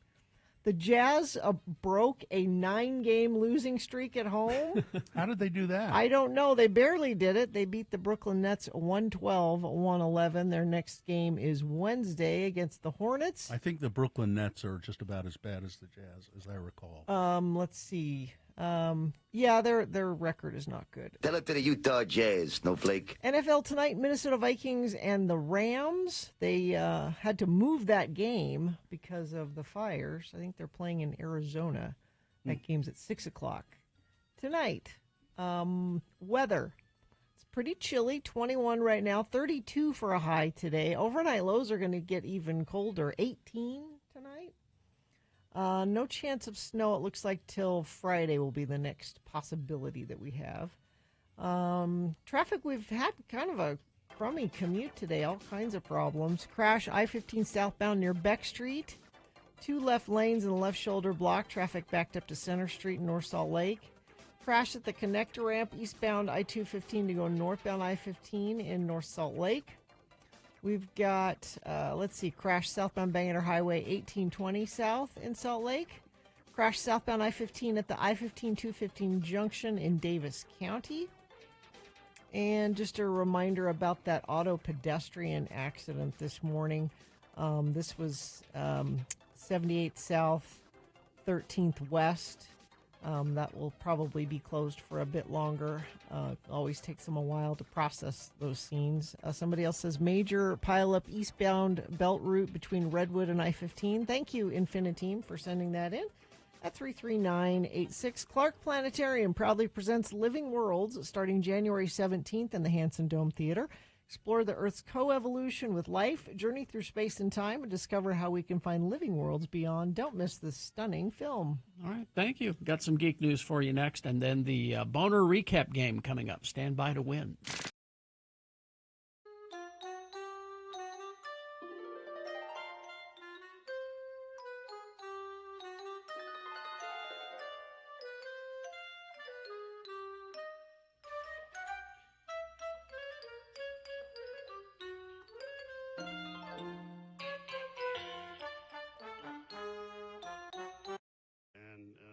All of us in this room, our fathers have all passed. Now, this is my first Father's Day without mine. The first everything is hard. Not good at all. The first everything is tough. But yeah. So we decided, we've been kind of doing, my brothers and I and my mom, we've been on Sunday just going to lunch somewhere, and she lives out in Weber County, and so we kind of head that way.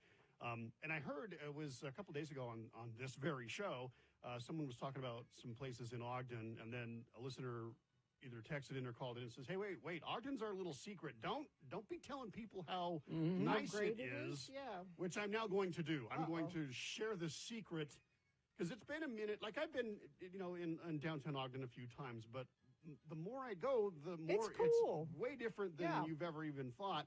And there are so many great little pubs and eateries and restaurants. And so here's the vibe yesterday in Ogden. So we decide that we're going to go to this place called it's the Utah Brewery. Yeah. Oh, they got a good burger there. And my mom tried to eat one of those. Massive.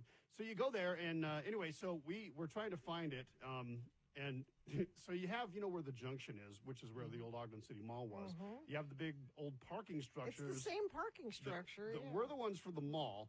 So we're kind of going there based on GPS because I have not been to this place before. I think it's on Grant Avenue. So we go to park, and I've got my mom who's elderly, and you don't want to have her walking blocks and blocks. And then you have nobody wants to walk. It was hot. Yeah. And I've got my handicapped brother. So we park, and we're all sorted together in the parking structure, and we start looking at our phones. Okay, how do we find the place from here? And we end up taking this massive, huge detour through all of the parking structure, almost to the other end of the wrong block. And then we come out, and we have to walk all the way back up the street. And then we're like, we pulled in right there. We were pulled into the parking We were so structure close. right across the street. So we kind of failed in that regard. But here's the vibe. So this brewery, it's just a great little pub, great food. Michael, our waiter, who, when he was taking our order, he's like, okay, and Todd, what would you like? I'm like, how do you know my name? And he's like, well, you're Todd Newcomb. Of course you are. And he's like, Don't you know who you are? I camped out at, it was back when we had, I think, The Offspring or one of those shows for the Big Ass Show. And we used to have the ticket sale at the studio when we were up in Trolley Corners. He's like, when I was in high school, I camped out, overnight to get the $9.60 tickets. And and he's like, I remember that. So we reminisced, and it was just great. So here's the vibe. So you have this brewery. There's all these great restaurants. People are there. It's just humming along. And there's an Ogden Raptors game going on, and the stadium's like right behind the brewery. In fact, you can get yourself on their patio. And there's just a fence between the Lindquist Field where the Raptors play. That's and very cool. Yes, you can sit there, have a beer, watch the game, get some delicious food, and it was cool. And it was just this. I'm like, this is Ogden. Like it's not. Well, it wasn't what like that when we lived up that way. Yeah, when like KJQ was up there. there. The 80s and the 90s. It was not like that at all. Sketchy. It was. They were trying to make it. Yeah, that they were way. in the process of revitalizing, and I thought it'll never work. It'll never. And they're like, we want it to be like Park City, and I'll be damned, it is very nice. It is. There's It's lots cool. of good restaurants. And 25th Street. Oh, that's is- the best walk. Just walk up and down 25th. And all those old classic old buildings that have been there forever have been, most of them converted into cool little restaurants and pubs and eateries and coffee shops and bookstores. Like, it's really cool. Well, it's already begun here. Sketchy Blake of Ogden, please. Please stop telling saying people. nice things about Ogden. We're trying to keep it sketchy. It's worth your trip. Seriously, go there. Well, and they do those concerts. Oh, yeah. Well, yeah, they got the whole Twilight concert series and almost a better lineup for the Ogden ones than here. Like, I know, right? And then that amphitheater where they do those is great. Like, it's happening. It is not the Ogden that I remember at all. Like, remember when we used to do the street festival? Street festival. And it was just a bunch of, it was sketchy. It was. It was just sketchy. But now it's like this hip town with cool places. Well, see, they could bring back the street festival now. It would be way It'd be different. huge. And it would be huge. And they do, like, they have a lot of events on 25th Street. And a huge farmer's market Yeah, there. they do car shows. They'll close off 25th Street from time to time during the summer. Mhm. And just, yeah, Ogden, pay attention Sorry, to Ogden, it. your secret's out. I've ruined the secret. No, that Utah burger is a damn good burger. So my sweet mom, she's like, well,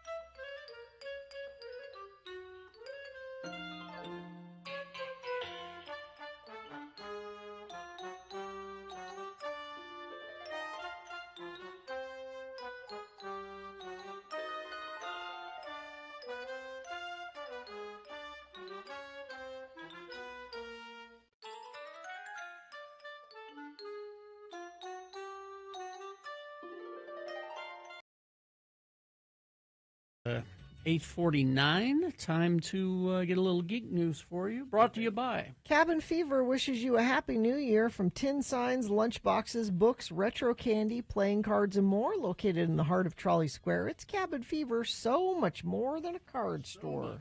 So much.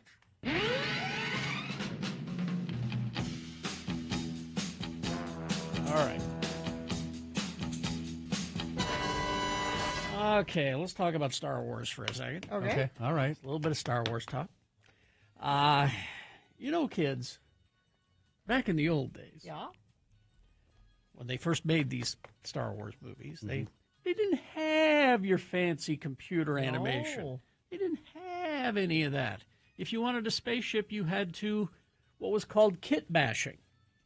Kit bashing. Kit bashing. And that's I've never heard that. That's basically you take model kits of all kinds. Oh, okay. And you take pieces from one and this from that, All right. and you put them all together and you make a spaceship. Okay, gotcha. So that's what kit bashing was. And then there was stop motion animation. You know, like Nightmare Before Christmas, except, you know, in Star Wars it was the Tauntauns. That's right. Empire Yeah. Strikes Back. They're all stop motion, Mm-hmm. which is a little model of a creature that is moved a little bit at a time, and then they shoot the thing. You It's know, amazing that's how they used to. they used to do it that way. They not so much anymore. It's all pretty much done in computer, except for the most one of the more recent episodes of Star Wars Skeleton Crew, noteworthy for many reasons. The characters escaped the planet Lanupa. We saw a frank and heartfelt discussion about disability. It was directed by Bryce Dallas Howard, who does a great job. And there was a giant trash monster trying to eat our heroes. Now, this giant trash monster, they did a throwback with this crab. They call it. Okay. It's this giant crab with all kinds of metal parts on his back. So it's kind of like a hermit crab kind of a situation. And they called him, because he was all rusty, Tetanus. See Oh, what they did? didn't? Did Yeah, they it's really? Star Wars, Okay. Gina. They're gonna pull that stuff out. But, I really wanted to make sure that when we were putting the junk on it, it wasn't just random stuff. I actually tried to use as many little bits from model kits that were used on the original films. All the junk on the legs is actually from those molds. so they went back and did old school stop motion for this giant crab monster. Millennium Falcon, TIE Fighter, you name it. That's our little R2-D2. He's in there all rusted up. And we actually even made him so that he's animatable, so you can move him around. So there's a little C-3PO over here. We made him so we could move his little hand. Hi, I'm C-3PO. There's a K2SO. So you can go on the official Star Wars website and get all the details. If you look closely at the piece junk right on his here is back, you can actually see. one of the walker feet from the scrap walker. I just elongated it and jammed it in there. Tetanus is about 12 pounds. Definitely the heaviest stop motion puppet we've ever worked on. So heavy, in fact, that we had to build suspenders for it. All said and told, with the crazy rig that we ended up building to hold her up, there's around 70 plus joints that can be moved. And in all honesty, most of them are moving all the time. Yeah, I wanted to make So go to StarWars.com and you can take a look at that, how they made this giant crab monster, how they animated it. It's pretty fascinating because, you know, got to put those kids in danger. Sure. Well, why bother watching it? Exactly. If somebody's not in danger. Unless you're putting a kid in danger. Now, the late Ray Stevenson, remember that actor? Yeah. He was in the Star Wars series Ahsoka, and he played the villain. He played a named Balin Skull. Well, he died after a brief illness 3 months before the series premiered. But the audience loved him as this character. He was a fan favorite. So they're like, what do we do? People like this character. Let's recast it. We need a large man, a large foreign man to play Scottish actor Rory McCann, best known as the Hound. Yeah. From Game of Thrones. I like the Hound. Is going to replace Ray Stevenson in the second season of Ahsoka. That'd be good. So they've cast it. They haven't set a shooting time yet, but there you go. The Running Man movie. This thing keeps getting more and more interesting. We've cast the game show host. Oh, of okay. The Running Man, Coleman Domingo. Ah. Yeah, that'd work. Because he can go from friendly to menacing. And he's suave and nothing he's... flat. Exactly. So, yeah, I'm kind of looking forward to this, actually. Let's see. And then finally this. Director James Gunn and his dog Ozu will debut a sneak preview of Superman during the Puppy Bowl. Oh, the Super Bowl. So during the alternative. during the Super Bowl, there's the Puppy Bowl, and so they're going to have James Gunn and his dog on the Puppy Bowl. That's smart. It is in its 21st installment this year. The 21 Puppy years the Puppy Bowl has been going. And for 21 years, I've never seen it. Exactly. But they're going to use it to bolster the upcoming DC Comics film Superman. So, you watch the Puppy Bowl. You'll see James Gunn and his dog, and they're going to give you a special message to viewers and show you a scene and all of that. The 2025 edition includes 142 puppies from 80 shelters and will be simulcast not only on Animal Planet, but TBS, TruTV. You'll find it. It's going to be everywhere. So that's 2 p.m. with the pre-show at 1. So skip the Super Bowl. Sure. Watch the Puppy Bowl. Okay. I suppose. Yes.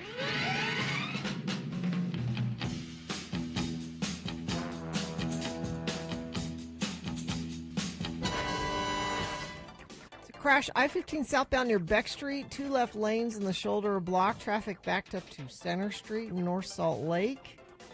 Crash northbound I-15 milepost 267. There's a crash. Jeez. Crash eastbound I-215 south at 13th West. 3 left lanes are closed there. Crash eastbound I-80. This is up by Jeremy Ranch, milepost 141. Crash southbound I-15 at the I-15-215 junction in Davis County. Crash southbound Bangor Highway 1820 south in Salt Lake. We've had a horrible commute this morning. What is wrong with everybody? Let's get back on track, please. Somebody else just texted in. Major pileup eastbound belt route between Redwood and I-15. Thank you for sending that in at 33986. All right, thank you. KXRK Provo, we're going to take a break. We'll be back after some messages and a song. To play the Boner Recap game. Easy to play, easy to win. All you have to do is call us and tell us who won the Boner this morning. Easy. If you were listening, you know already. If you weren't listening, you could guess. But why leave it to chance? Go ahead and cheat. Go to x96.com, look for the box that says Boner of the Day, January 13, 2025. And click on there, and you'll see the word winner next to the winner.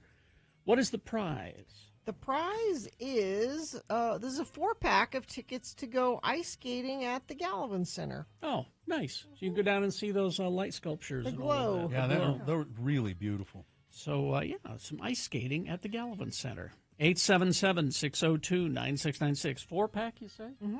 4-pack. Take the family. So after some messages and a song, we will play the Boner Recap.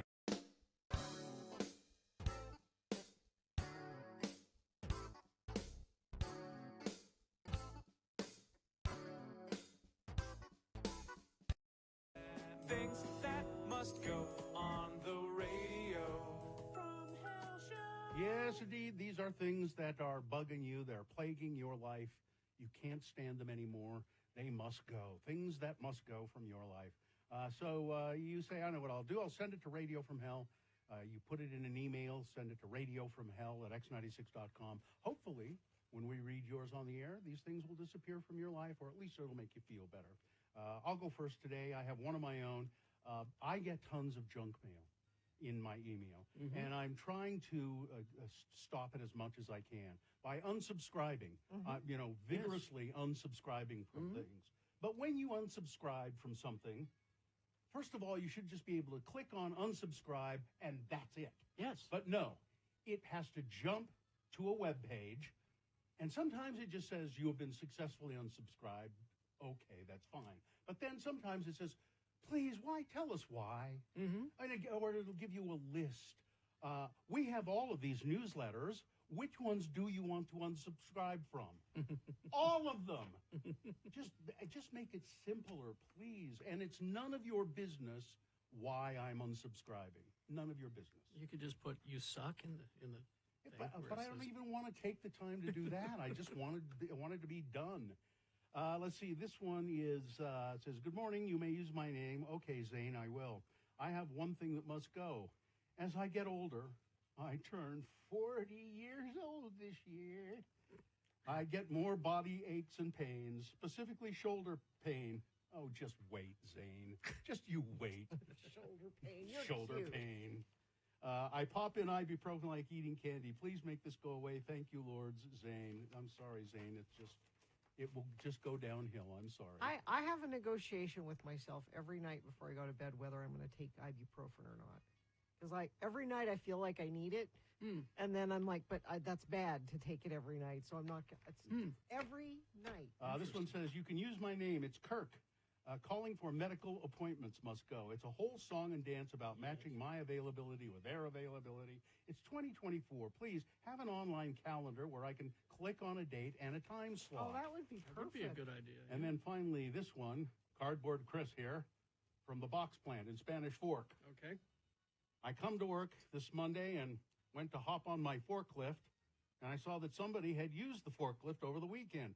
That's not a big deal, other than the fact that whoever this guy was left his Little Debbie wrappers all over my lift. I was a little bit annoyed, considering the fact that there was a garbage can 3 feet away from where I parked it. That was a little irritating. And then I came into work on Tuesday. More Little Debbie wrappers on my lift. And on the one next to it, the asshat who left them there also left one in the work bag I keep on my forklift. Please, Lords, make this guy go home with a tummy ache or something. Gosh dang. There are a lot of sweets there. Thanks for letting me listen, Chris. I was nowhere near that. I don't know. You like the Little Debbie's and you want to True. drive a forklift. I was nowhere near the Box Plant. All right, Carrie? All right. This one from Tristan. Found dog scams on Facebook must go. I didn't know about this. Good-hearted people share these posts hoping to reunite some sad-looking puppy with their owner. Then when it's shared enough times, the original poster changes it to an enticing link that can steal logins or other sensitive information. Your friends trust the link because you shared it. Please do your due diligence to avoid these scams. A quick search for the same language will show that the dog was found not only on a road in Utah, but also in all counties around the nation. And shared in classified and yard sale groups on Facebook. They also typically have comments turned off, indicating they're not trying to answer questions or find the owner. I never pay attention to them. I look at the picture and go, I've never seen that dog. So that's as far as I go. All right, so this one from Johnny B. Although the clock changing with daylight savings is definitely a thing that must go, a bigger thing that must go is the news reports that lawmakers are going to discontinue observance of daylight saving time. For the last number of years, news and media report various schemes each spring and fall on how this abomination is going to soon leave our lives, only to have it remain, thereby dashing my hopes into the pits of hell. Either S and do it, or get off the pot. At the minimum, at least stop telling us that all the daylight savings bunk will soon be coming to an end. With anger and wrath over daylight time changes, Johnny B. This one from Garrett. People replying to work emails sent to a huge list with received or okay, so that you spend the day deleting worthless emails in an already overcrowded inbox. Also getting a tiny nut in your shoelace, and it's not enough to keep it from going through the grommet, but it catches when pulling them tight. And when at a restaurant, you politely ask for no onions on your salad, and they come anyway. You pick them off easily enough, but, you can still taste them. And finally this, Mike in Syracuse, thing that must go. Thousands of photos on my iPhone. They just keep accumulating, and I don't know what to do about it. Delete them, Mike. Gina? This from Boise Mark. Good morning, Lords. Here are my things that must go. Number one, people hiking on muddy trails. You are destroying a natural resource. Number two, people purposely feeding coyotes to attract them because, quote, it makes their yard feel more outdoorsy. Do people really do that? They do that? I think so. Crazy. Yeah. People leaving trash along the trail. I personally cleaned up that area last week, only to hike it this morning and fill a large hefty bag. And if there's a locked gate with a sign that says stay out, stay out. Thank you for your help in these matters, Boise Mark. From FOP Holly in West Jordan, my thing that must go is the logistics of the Republican caucus held at Kearns High School. It wasn't just Kearns High School, it was everywhere. I went to the caucus, it was beyond unorganized. Everyone was given mixed or incorrect information. It started late. Come on, Republicans, figure it out. This was from Kari B.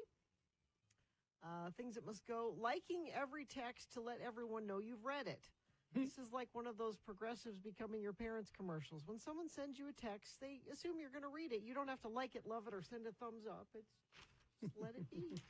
And finally, this Logan the Welder here. I strongly feel that the living spaces voice must go. Sorry to offend anyone. Well, I don't know. I have also heard from people that were upset that I wasn't singing Living Spaces, so I'm not sure what to do.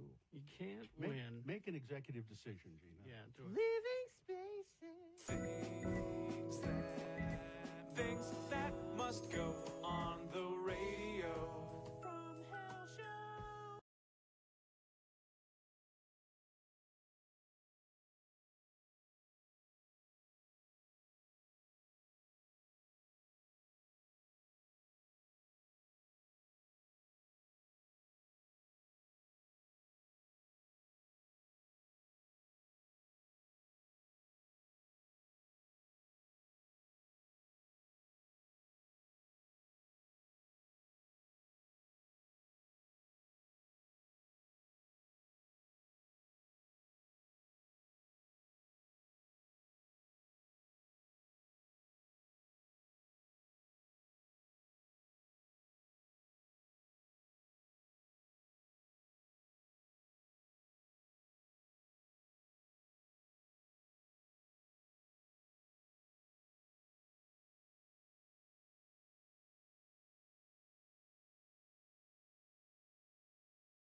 One, and now he's like, maybe an alien took it In Mapleton? In Mapleton. Yeah. If there are aliens anywhere, it's Mapleton. I don't know.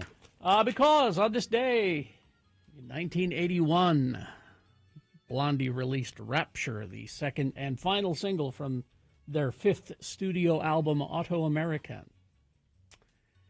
81. And Debbie Harry is 80 years old. Yep, she just had a birthday. Wow. I wonder what she got for her birthday. You know, what do you give? I mean, by 80, haven't you gotten everything? No. I mean, no? Well, I certainly won't have gotten everything. You still have a list that you're checking off? Yeah. Yes. The Rolex has yet to come. All right. I've always wanted a Rolex. And I suppose, I mean, they're really expensive. Mhm. I suppose I could buy one. I probably could. Yeah. But I don't feel like I should spend money on something like that. So somebody should spend money on it for me. I mean, next year is 40 years of Radio from Hell. That deserves a Rolex watch, doesn't it? I don't know. What does it deserve? A dinner? I think it deserves a good spanking is what I think it deserves. I don't know. 40 years? Okay. I can't believe it. Well, let's get to the boner recap game, shall we? Yes, let's indeed do that. Do we have a... Morgan is here. Morgan, good morning. Good morning. How are you today, Morgan? Oh, I'm fine, just fine. Well, that's good to know. Morgan, if you correctly identify the boner of the day, you could win a 4-pack of tickets to the Gallivan Center and ice skating. Lace up your skates and glide into the heart of downtown Salt Lake at the Gallivan Center. The outdoor ice rink and colorful lights create a magical winter wonderland. Have an enchanted evening skating. Stay cozy and warm with a snack or a cup of hot chocolate from the concessions. We have a 4-pack of tickets. How's that sound, Morgan? I love ice skating. Oh, good. We're with the perfect contestant then. Morgan, did you hear the boner candidates earlier? Of course. Okay. Morgan, I'm going to read them to you. You tell me which one is the winner, and then you're going to skate away with the prize. Boner candidate number 1 was the officer crashed his car because, boobs and whatnot. As a police officer in Florida, he finally admitted that he was looking at porn on his phone when he rear-ended somebody's car. So that was number 1. Number 2, Mr. Clean and Ms. Dookie are behind bars. They did a dookie at the Family Dollar. So as a distraction, while Mr. Clean went around and for some reason stole a whole bunch of cleaning supplies, the distraction was his partner there made a bowel movement on the floor of the dollar store. That was really the distraction they needed because they were able to escape. And they have not actually put them behind bars yet, as far as I know. They haven't caught them. And then boner candidate number 3, Aggie Women's Climbing Night is a thing of the past because Utah State University has canceled Women's Climbing Night, which is at the Aggie Recreation Center. It was one night a week, 2.5 hours out of the 45 hours of the operation per week that the climbing gym does. That they said just women can come and do this because a lot of women find it intimidating when there's a lot of men around and they just want to come and learn to climb. So they had a women's climbing night. Seemed perfectly harmless. Well, no, now they've had to cancel that because of the legislature's anti-DEI bill, which says we've got to remove all of this diversity nonsense, this inclusiveness. We've got to get rid of all of Equity. that. Equity. We don't need that. That's not the nonsense part of this. So they canceled the women's climbing night. Which one was the winner, Morgan? It was number 3. It was indeed. You win, you win, you win. You get to go ice skating, and do you have 3 people you can take with you? Oh, I'm sure I do. Okay. Even if you don't have very many friends, you will when you say, hey, I've got tickets to go ice skating. Exactly. Right. Morgan, hang on the line, and we'll tell you how to get your tickets. There we go. Oh, man. 40 years? Yep. And that's going to happen when? Next May, I think. Oh, boy. This is, people get lauded and applauded, and they say, yes, I'm retiring. I worked 25 years with the water department. 25 years with the water department. Look at you. Whoa. And they got a watch and everything? Well, sometimes, I don't know.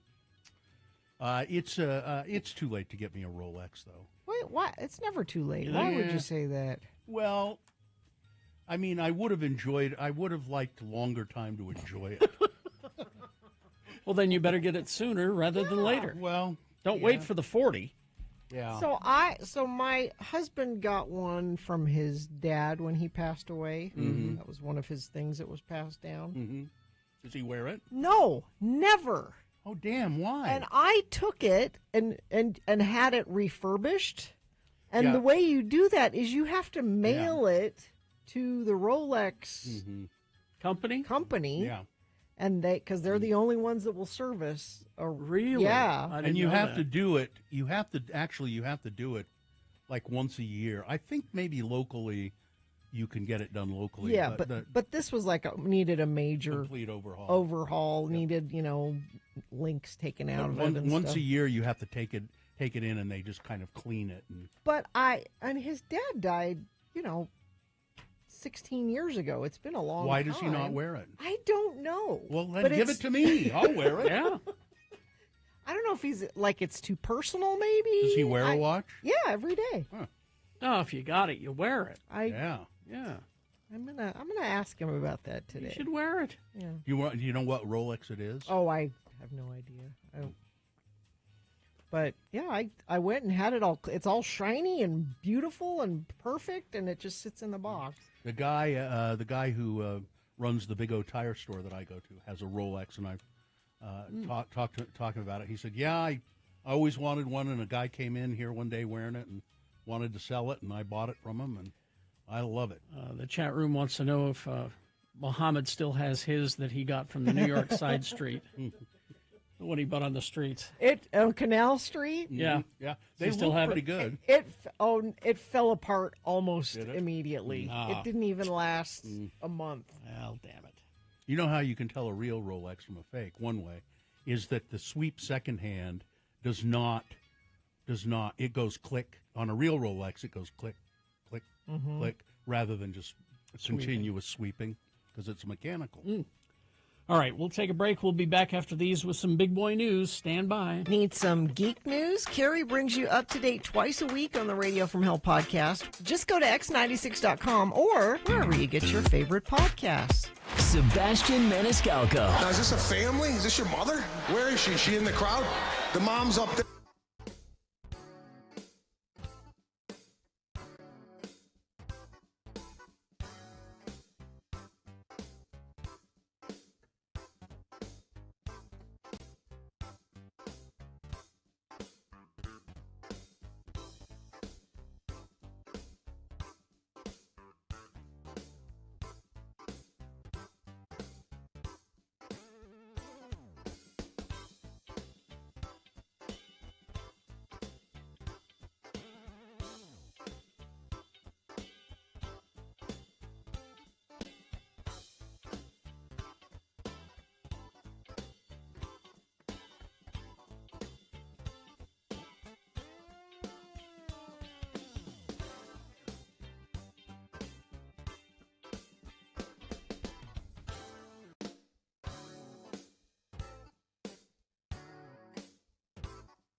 96. All right, 9:21, and it is time for Big Boy News and Opinioendo. Brought to you by... Waterproof your home with Baseco because water can make its way through your foundation in many different ways. Baseco specializes in a variety of permanent foundation waterproofing solutions tailored to your unique issue. From sump pumps all the way to major repairs, cracked settling foundations, each solution backed by a guarantee. Schedule a free assessment today at baseco.net. Well, this just in.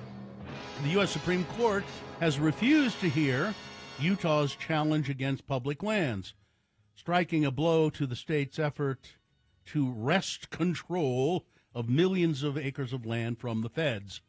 The state in August filed a lawsuit asking the court to declare the Federal Bureau of Land Management's ownership of 18.5 million acres of land in Utah unconstitutional, with potential ramifications for public lands across the country. The filing, which state leaders said was the result of decades of legal analysis, targeted BLM land unappropriated to parks, monuments, or other national sites. Utah argued the BLM's ownership and oversight of that land harms the state's sovereignty and that the federal government should start to dispose of these lands. We are grateful that the Supreme Court swiftly rejected the state of Utah's misguided land grab lawsuit, said Steve Block, legal director for the... They said, go on, get out of here. Get on home with you, Utah. Get out of here. Don't bring that stuff to us. I'm surprised. The state has paid Clement and Murphy, PLLC, a law firm based in Virginia, over $500,000 since 2023 to litigate this. We all paid for that. To tilt at this windmill. Yep, there we go. Utah has also budgeted over $2.6 million for a public relations campaign to raise awareness that the BLM's policies for land in the West are harming Utahns by restricting access to public lands, hindering active management, and reducing economic and recreational opportunities. We can't drill and, there. This also just in, the Utah Supreme, no, it says here the U.S. Supreme Court has declined to hear Phil Lyman's challenge of Utah's primary system. Good. The United States Supreme Court announced that it declined to hear the case of unsuccessful Republican gubernatorial crybaby candidate Phil Lyman, that challenged the process used by Utah Governor Spencer Cox to appear on the general election ballot. The announcement came quietly, with Lyman's legal motion appearing on the list of cases that were turned down by the nation's final court of appeal over the weekend, marking the end of Lyman's months-long battle to reverse the results of his primary defeat. You lost, Phil. Yeah. See, he learned from Trump that if you don't lose, you can just whine and complain and Cox told reporters he had not given Lyman's Supreme Court appeal a second thought. It's not a thing, Cox said. Well, let's see what else we have going on here, shall we? Let's go to the box office over the weekend. Den of Thieves 2, Pantera, was number one at the box office. Even though it was terrible? $15.5 million. You know what's not really doing well is Mufasa the Lion King. I mean, it's in second place, but it's not doing the bucks that they had hoped it would. Sonic the Hedgehog was number 3. Nosferatu, which is really a good movie, number 4, but it's only made $6.8 million. Moana 2 is 5. Then A Complete Unknown, then Wicked, then Baby Girl, then Game Changer, and then the last, Showgirl, is number 10. I guess that Robbie Williams movie is just a total flop. Well, Sean Means gave it a pretty good review, but I just nobody knows who he is in Nobody America. knows who he is, and I don't get it. He will be. It's a rated R CG monkey. He will be. It will do well in Europe, where he's very popular, and it'll do well there. But it has just flopped here. Last year, it was reported that Jude Law would be co-starring in director Olivier Assayas's new movie, The Wizard of the Kremlin, without specifying his role. But now, it's been confirmed. Jude Law, and I can see this, will play Vladimir Putin in the adaptation of Giuliano de Empoli's a novel of the same name. This is just going to flatter Vladimir Putin. In a recent did you hear who's playing me? Jude Law's playing me. In a recent deadline, Law opened up about the intimidating task of playing the Russian dictator. Well, at the moment, it looks like an Everest to climb. So I'm in the foothills looking up thinking, oh, Christ, what have I said? You're going to have to ride a horse with your shirt off. That's often how I feel whilst I say yes. I was going, oh, God, how am I going to do this? But anyway, that's for me to sort out. The original Wizard of the Kremlin book was published in 2022, tells the story of Vadim Baronov, a reality show producer who doubled as an advisor to Putin during his rise to power. Sound familiar? Huh? Does it? You know, like Donald Trump and what's his name? Mark. That's exactly Burnett. Bart Burnett. Yep. Let's see what else we have here. The Last of Us premiere is coming this April. Mm-hmm. And that's great. And I guess there's a little, have you seen it? Little trailer for it? Yeah, we showed it on Geek News. Yeah. Oh, did we today? Yeah. No. No, last week. Last week. Yeah, how was it? I didn't see it. It was good. I didn't look at it. It was good. Okay. Let's see. Online. No, that's no good. Nobody knows except me who Richard Foreman is. He died. I don't know who. He was a New York director. Hailstorm frontwoman Lizzie Hale has revealed that she once broke up with someone after he fell asleep under during a Tool gig. The singer and guitarist has given an interview to Guitar Player in which she names the 10 albums that have changed her life. Among her picks was Tool's 2001 alt metal classic Lateralis.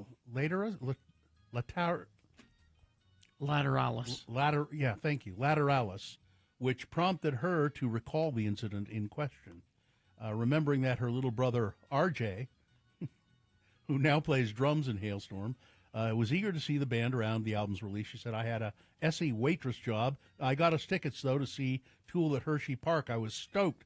Then RJ did something to piss off our parents, so they wouldn't let him go. I thought, okay, this could be an opportunity to ask somebody out on a date, which I did. I asked this guy, Nate, and he said, yeah, and I was like, oh, sweet. We didn't have great seats, but it didn't matter. The show was amazing. I was singing every word. I looked over, and my date was asleep. It was a deal breaker for me. And now Tool shows are particularly loud. You would like think. That's not just like any concert. Tool's Lateralis was a life changer in many ways for me. My brother still teases me about it. By the way, her brother's name is RJ, and he spells it Arejay. RJ. RJ. Arej. Okay. Couple of members of the band Cradle of Filth have gotten married. That's Aww. To each other? Yeah, There's to romance one another. and Cradle of Filth. Well, it's a filth marriage. Oh. Filth. At a key turning point in his 80s stardom, Rob Lowe set his sights beyond the silver screen. He wanted to be a yacht rocker. Well, who doesn't? While discussing the genre with Bill Simmons, executive producer of HBO's Yacht Rock, the St. Elmo's Fire actor, revealed that he attempted to pivot from one corner of the entertainment industry to the other. There was a minute in the 80s where I was definitely doing too much Bolivian marching powder. Cocaine. Yeah. And just being an effing lunatic, Lowe said. And coming at the time, a young actor's career where they are too old to play roles they've been playing, but they're too young to play the roles that will last the rest of your life. Lowe's inability to secure good parts led him down a surprising path. He was the members of Toto were some of the most prolific session musicians of the 70s, and he ended up recording a yacht rock demo with Toto while high on cocaine. I want to hear this. You will never hear it. Where is it? I don't believe it's. Let's see if it says it's around. I don't think it's. I think it was buried. I think it's gone. It's gone. He said it was pretty bad. I thought I was doing it, but I wasn't. Neil Young says he really likes the biopic A Complete Unknown about Bob Dylan. Oh. He said it was great. That kid, Timmy kid, he's really good. Good. All right. Weather? 25 right now. Going to have a high of 32 today. Very cold overnight. 18 tonight. That is very cold. And we stay kind of in this same pattern for the next few days. Next chance for a storm looks like not till Friday. That's weather. Thank you. Listen to Radio from Hell at Home when you first wake up. Just tell your smart speaker to play X96.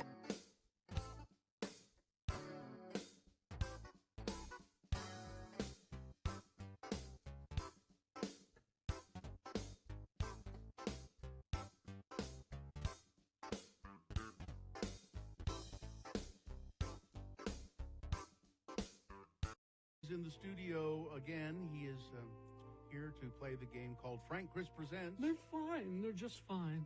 Now, if you're just tuning in for the very first time, if you're just listening to this and you think, what's going on here? What's all this then? Frank is a spectral being. He's a grim reaper. He's a skeleton. Yes. He's most. You can't see most of your skeletal remains. Well, I'm wearing my robe. Your cowl. My and- work clothes. Yeah. Do you have a relaxing home cowl? A home cowl and a. Oh, thanks to Pajamagram, I have all kinds of pajamas available. An out on the town cowl. Oh yeah, I haven't walked a red carpet in a while. How sharp is that scythe you bring with you? Oh, I have to sharpen it every day in the downtime. Oh, really? Frank is a grim reaper. He reaps souls. Specifically, he reaps the souls of celebrities and well-known people, which is terrible for him because... I love our precious celebrities. I know you do. I know. And he joined us to play this game. Frank Chris Presents. They're fine. They're just fine. And he's given me a list of 4 famous people. And on this list, 3 of them... They're fine. I checked on them on the way here. But one of them, Frank, has loaded up into the sidecar of his electric scooter and whisked away to the distribution center. Mm. And we normally will get a contestant on the phone to play this game, a contestant to pick who is the dead celebrity or well-known person, but the phones are screwed. So Nick's your buddy, Nick's your pal is here. Hi, Yeah. Nick. I could reboot the system again. That always works, doesn't it? I was told to do it again. Yeah. I just don't want to see you crawl under there again. It's disturbing. I don't think the 10th time is the charm. No? I don't think. So what we'll do is, Nick, you don't know what we're doing here. Nick will see if he can select the dead person, and then we'll tell you how it works there. Somebody will win what, Gina? Somebody will win tickets to see Sting with special guest his kid, Joe Sumner, September 23rd at USANA Amphitheater. Does that make him a Nepo baby? I keep yes. hearing about that. Yes. I think so. All right, Nick, are you ready to go? Yes. These are famous televangelists. You know, the guys who get up on TV and praise God. Those guys. All right. Number 1, Gardner Ted Armstrong, son of Herbert W. Armstrong, founder of the Worldwide Church of God. Armstrong succeeded his father as the voice of the world tomorrow, the church's radio program that aired around the world. By the way, he and his father had a big falling out at one point and never worked together again. Number 2, Jimmy Lee Swaggart. Oh, my Lord. I have sinned against you. Pentecostal televangelist, gospel music recording artist, pianist, and Christian author, and really a supremely talented person in many respects. His show is transmitted to 3,000 stations and cable systems each week during its peak. His crusades enabled him to travel throughout the United States and all over the world. He plays the piano, and he also sings in a baritone voice, and he is the cousin of Jerry Lee Lewis. Number 2, Jimmy Lee Swaggart. Number 3, Rodney Lee Parsley, senior pastor of the World Harvest Church, a very large Pentecostal church. He founded the Center for Moral Clarity. Oh. And number 4... No pressure. No. Number 4, Joel Osteen. Joel Osteen, known for his weekly televised services and best-selling books. He's kind of a celebrity televangelist. A lot of celebrities go after or have gone after Joel Osteen. All right, so there you go. 4 televangelists. Which one is dead? Sadly, I know Frank hasn't seen Joel Osteen yet, so I'm going to guess number 2. Jimmy Lee Swaggart? Oh, he's fine. He's 88. Fine. 88. I'll give you another chance. I'll be seeing him soon, but, you know. Another chance, Nick. Okay. Is it Garner Ted Armstrong or Rodney Lee Parsley or Joel Osteen? The first one. Garner Armstrong. Garner Ted Armstrong. Well done. Wow. Well done. When I picked him up, he said, just call me GTA. Praise be. Praise be. The World Tomorrow. Died in 2003. All right. Who you're playing for? What keyword would you like people to text in? Let's go with the thing I just said. Praise. Praise. To 33986. And What do I'll they win? pick a random texter from that for the Sting tickets. Sting tickets. Praise. Correct. Right. Praise. All right. Well, we got to go to check on Stephen King. Oh no! 76 today. Oh no! Oh, I Frank, think don't he's take fine. him yet. No, he's just He's fine. got a new book out. I need to get. It's called Holly. Oh, is that right? Well, I still haven't forgiven him for the Langoliers. What? I just didn't care for it. You have a weird memory, Frank. Goodbye, everybody. Goodbye. Goodbye. Oh, goodbye. Hang on. Goodbye. Goodbye. Now he's going. Couldn't get the scooter started.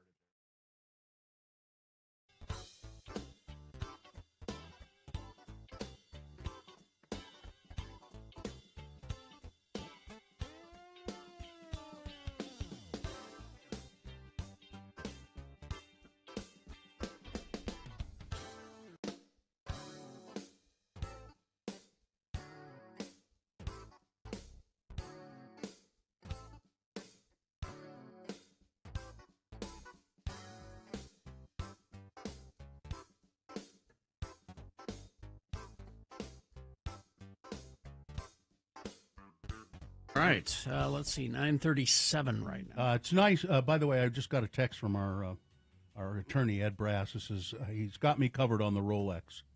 Says I got you a genuine Trump Chinese Rolex. Oh, well, there you go. That's exciting. Well, here we have a new intern, and she's here in the studio with us now. Her name is Allison. Yes, Hi, finally Allison. you remember it. Yeah. It took me a while. A couple of times. Yeah. That's okay. Some interns I never do learn their name. Oh, so I should be glad then. I should be. I'm honored. Allison, why are you here? Mainly for intern credit. I am at my last year at the U, so I'm really excited. My last semester. Studying? I'm a communications major. I know. Why? There's nothing. Okay. There's no shame in being a communications major. A lot of people are like, really? Well, but again, I'll ask, why are you a communications So major? it actually started, I was in the dental field. So I started in dental, and then I started working at this one practice where they grew just based off social media. It was crazy. Started gaining so many interests, followers, and that's where I learned I like content creating, marketing, branding, and I took one communications class, and I loved it. And then from there, it just kind of came into my whole career, my field, and everything. You just gave dental work the bum's rush, huh? Just Yeah, out. honestly. Yeah, I was like, you know what, full 180. Went Were you into going to be a completely dentist, or were you going to be a? Yes, you were going to be an actual dentist. An actual dentist. Well, then you've given up a lucrative career for one that doesn't pay very. You know what? That's okay, because I feel like I'm so close to graduating. I still would have been in school if I was a dentist, probably racking up more debt. Right now, I'm fine. I travel a lot with my sisters. Okay. Quality of life. This is Exactly. quality of Yeah. You travel a lot with your sister. I do, yes. What, now, so you both enjoy getting out of Utah and going to other places. We do. Where do you go? What do you do? So the last couple of times we've gone to France, we were in Italy, we go to Mexico a lot. We visit every year. Now that's where your parents are from. Yes, right? they're from Mexico City. So we're really Professional people? Yes, they very are. In their countries they are. My dad was an architect, my mom was in marketing, so kind of stem from there. Here they have their jobs. I'm so grateful that they were able to get jobs in their areas and grow as well. But yeah, no, it's been very great. We travel I've never a lot. been. I love Mexico, but I've never been to Mexico City. You have to go. Yeah, I know it's a my cultural. gosh. It's just a cultural. It's beacon. amazing. You go into a whole different world. It's so different from here. I hear the And- food scene's really exploding there, too. So good. Yeah, it's great. I love going. We're actually going in a couple of weeks. We're going for my cousin's quinceañera, so that'll be so fun. I want to see that. Don't they have like a floating garden thing there? The floating. And they have so many things. They're really culturally like so much things in the art district. It's crazy. It's so amazing. Yeah. So your name is Allison, and we asked you, do you know why you're named Allison? And you do. Yes. So my dad actually named all of us. So we're 3 girls, and he named me after a flower, the Allison flower. And I had never heard of an Allison flower, but I look it up. And You know it's- that flower. And, You've and I seen look that at it and flower. I go, oh, yeah, I've seen that Yeah, before. yeah, you've seen it around. Yeah. It's a lobularia marit something. But you were Something like telling that. us that your dad named all the girls and your Yes. mom named your brother. Yeah, I have one brother. He's 12, so we What's- have a big gap there. What's his name? His name is Austin. And why is he named Austin? Do you know? So you guys know the 90210 show, Oh, Brian Austin Green? Oh, She boy. was in love with him and was boy. like, Brian seems a little, so she picked Austin and it stuck. Hey, it's great. fun, and it's funny when you said this yourself off the air that you're Hispanic, but none of you have Hispanic. Yeah, names. none of us have really There's Hispanic. no Pedro or no. No, there's no Juan, there's no Miguel. It's Nicole, Kimberly, Allison, Austin. Like we're very, you wouldn't have thought. But our last names is very So Hispanic. Nicole is for Nicole Kidman. And who's Kimberly for? Kimberly was from an actress that they knew in Mexico. Oh. I didn't really hear a lot about hers. Oh. She's kind of like the third child, the forgotten child. We like. Who's the old? Are you the oldest? I'm not. I'm the second oldest. So And- Nicole's the oldest, And then she's it's, the one you travel with. Yes. Well, we travel all three together. Ah. We're all 2 years apart, so we're really close. And we've just got to this thing where we're like, other people didn't want to travel or didn't have the money for it, and we were like, let's just do it. Why are we waiting around? And So far, how have you enjoyed being here? I really liked it. Not gonna lie. Sorry to Katie, but I had no background in a lot of this. But Katie's a it's- good teacher. She's great. She's had so much patience, and I'm so grateful. But it's been great learning all this behind the scenes stuff, all the tech that goes with it. Like, there's so much more that goes behind radio. Yeah, and I mean, I don't know how to do any of it. I just sit in front of a mic. Yeah, And that's all I do. That's all I know how to do is talk. no, it's been great. I really enjoyed the experience, and I don't know, it's really fun. I like it. It's great. Good. And I know Katie's still looking for another intern, so you would recommend I it. do recommend Okay. it. It's for anyone who wants to learn. I think it's a great stepping stone, and I've been learning so much in just the week I've been here. Do you It's have any great. idea how long you'll be here? I'm hoping as long as I can. It's a great area, and for right now, I just, it's the intern credit, so a semester long, but if I can grow, I definitely want to stay and grow here. Okay. It's great. All right. Well, it's nice to meet you, Allison. Yeah, thank you guys. I'm excited. And have fun. Thank you. It's nice meeting you guys. Thank you. All right, we will take a break. We'll be back crawling towards the exits after the stand.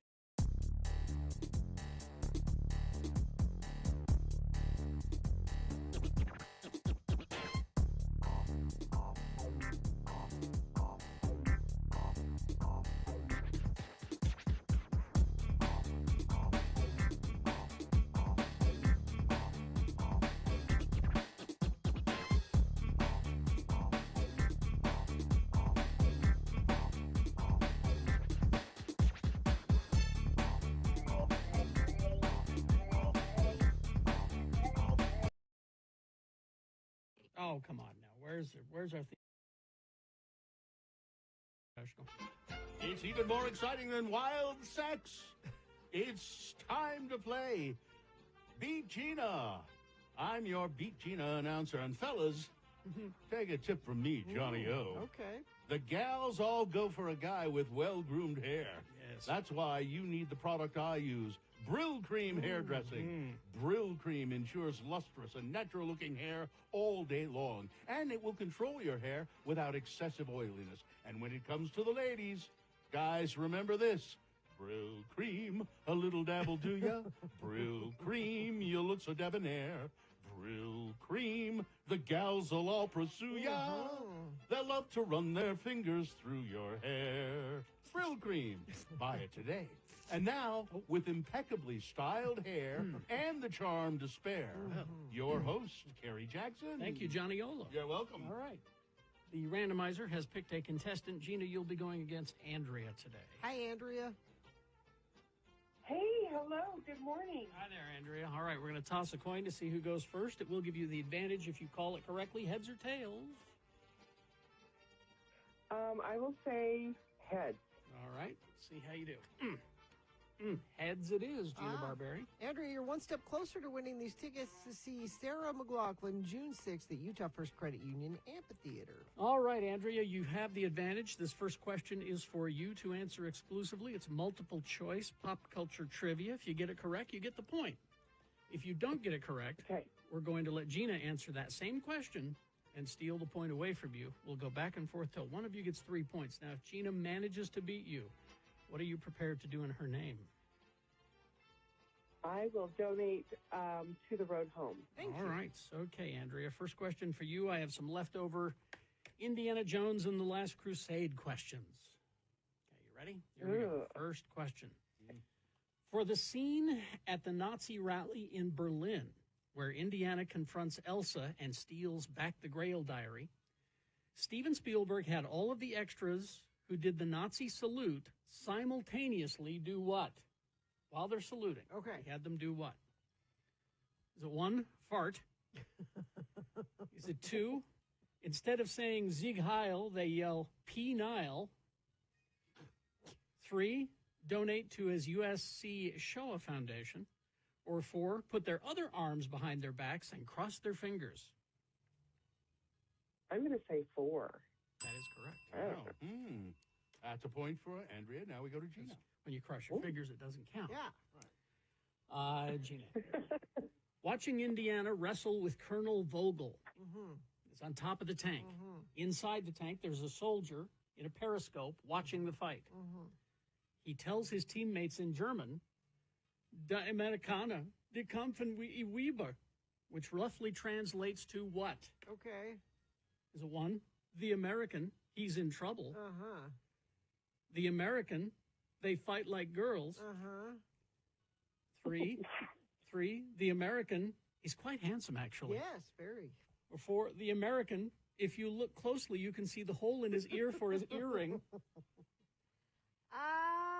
You made this hard, Carrie.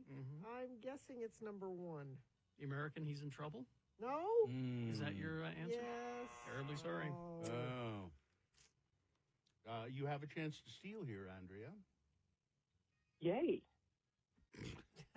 I'm going to say number 2. Yes, they fight like girls. Yes, that's 2 for Andrea, and no points for Gina. And Andrea controls the question as well. This is could not be, going well. Could be a sweep here. All right.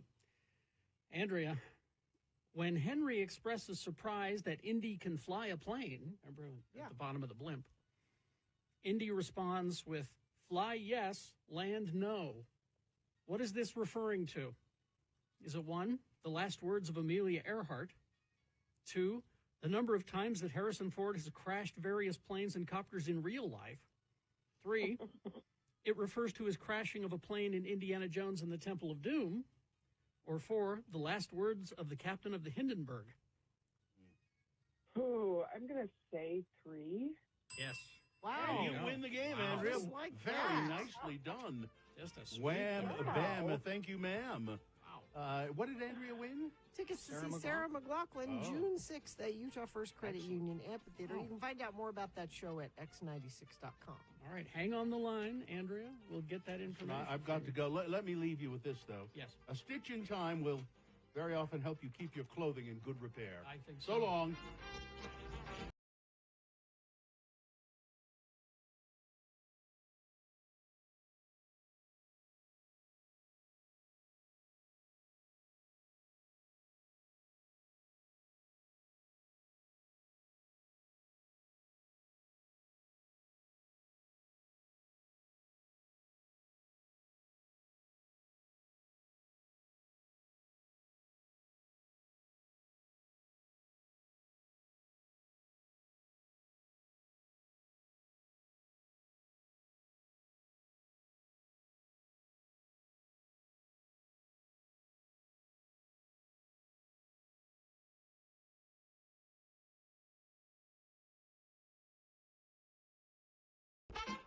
Well, it is strange how many people love this game show.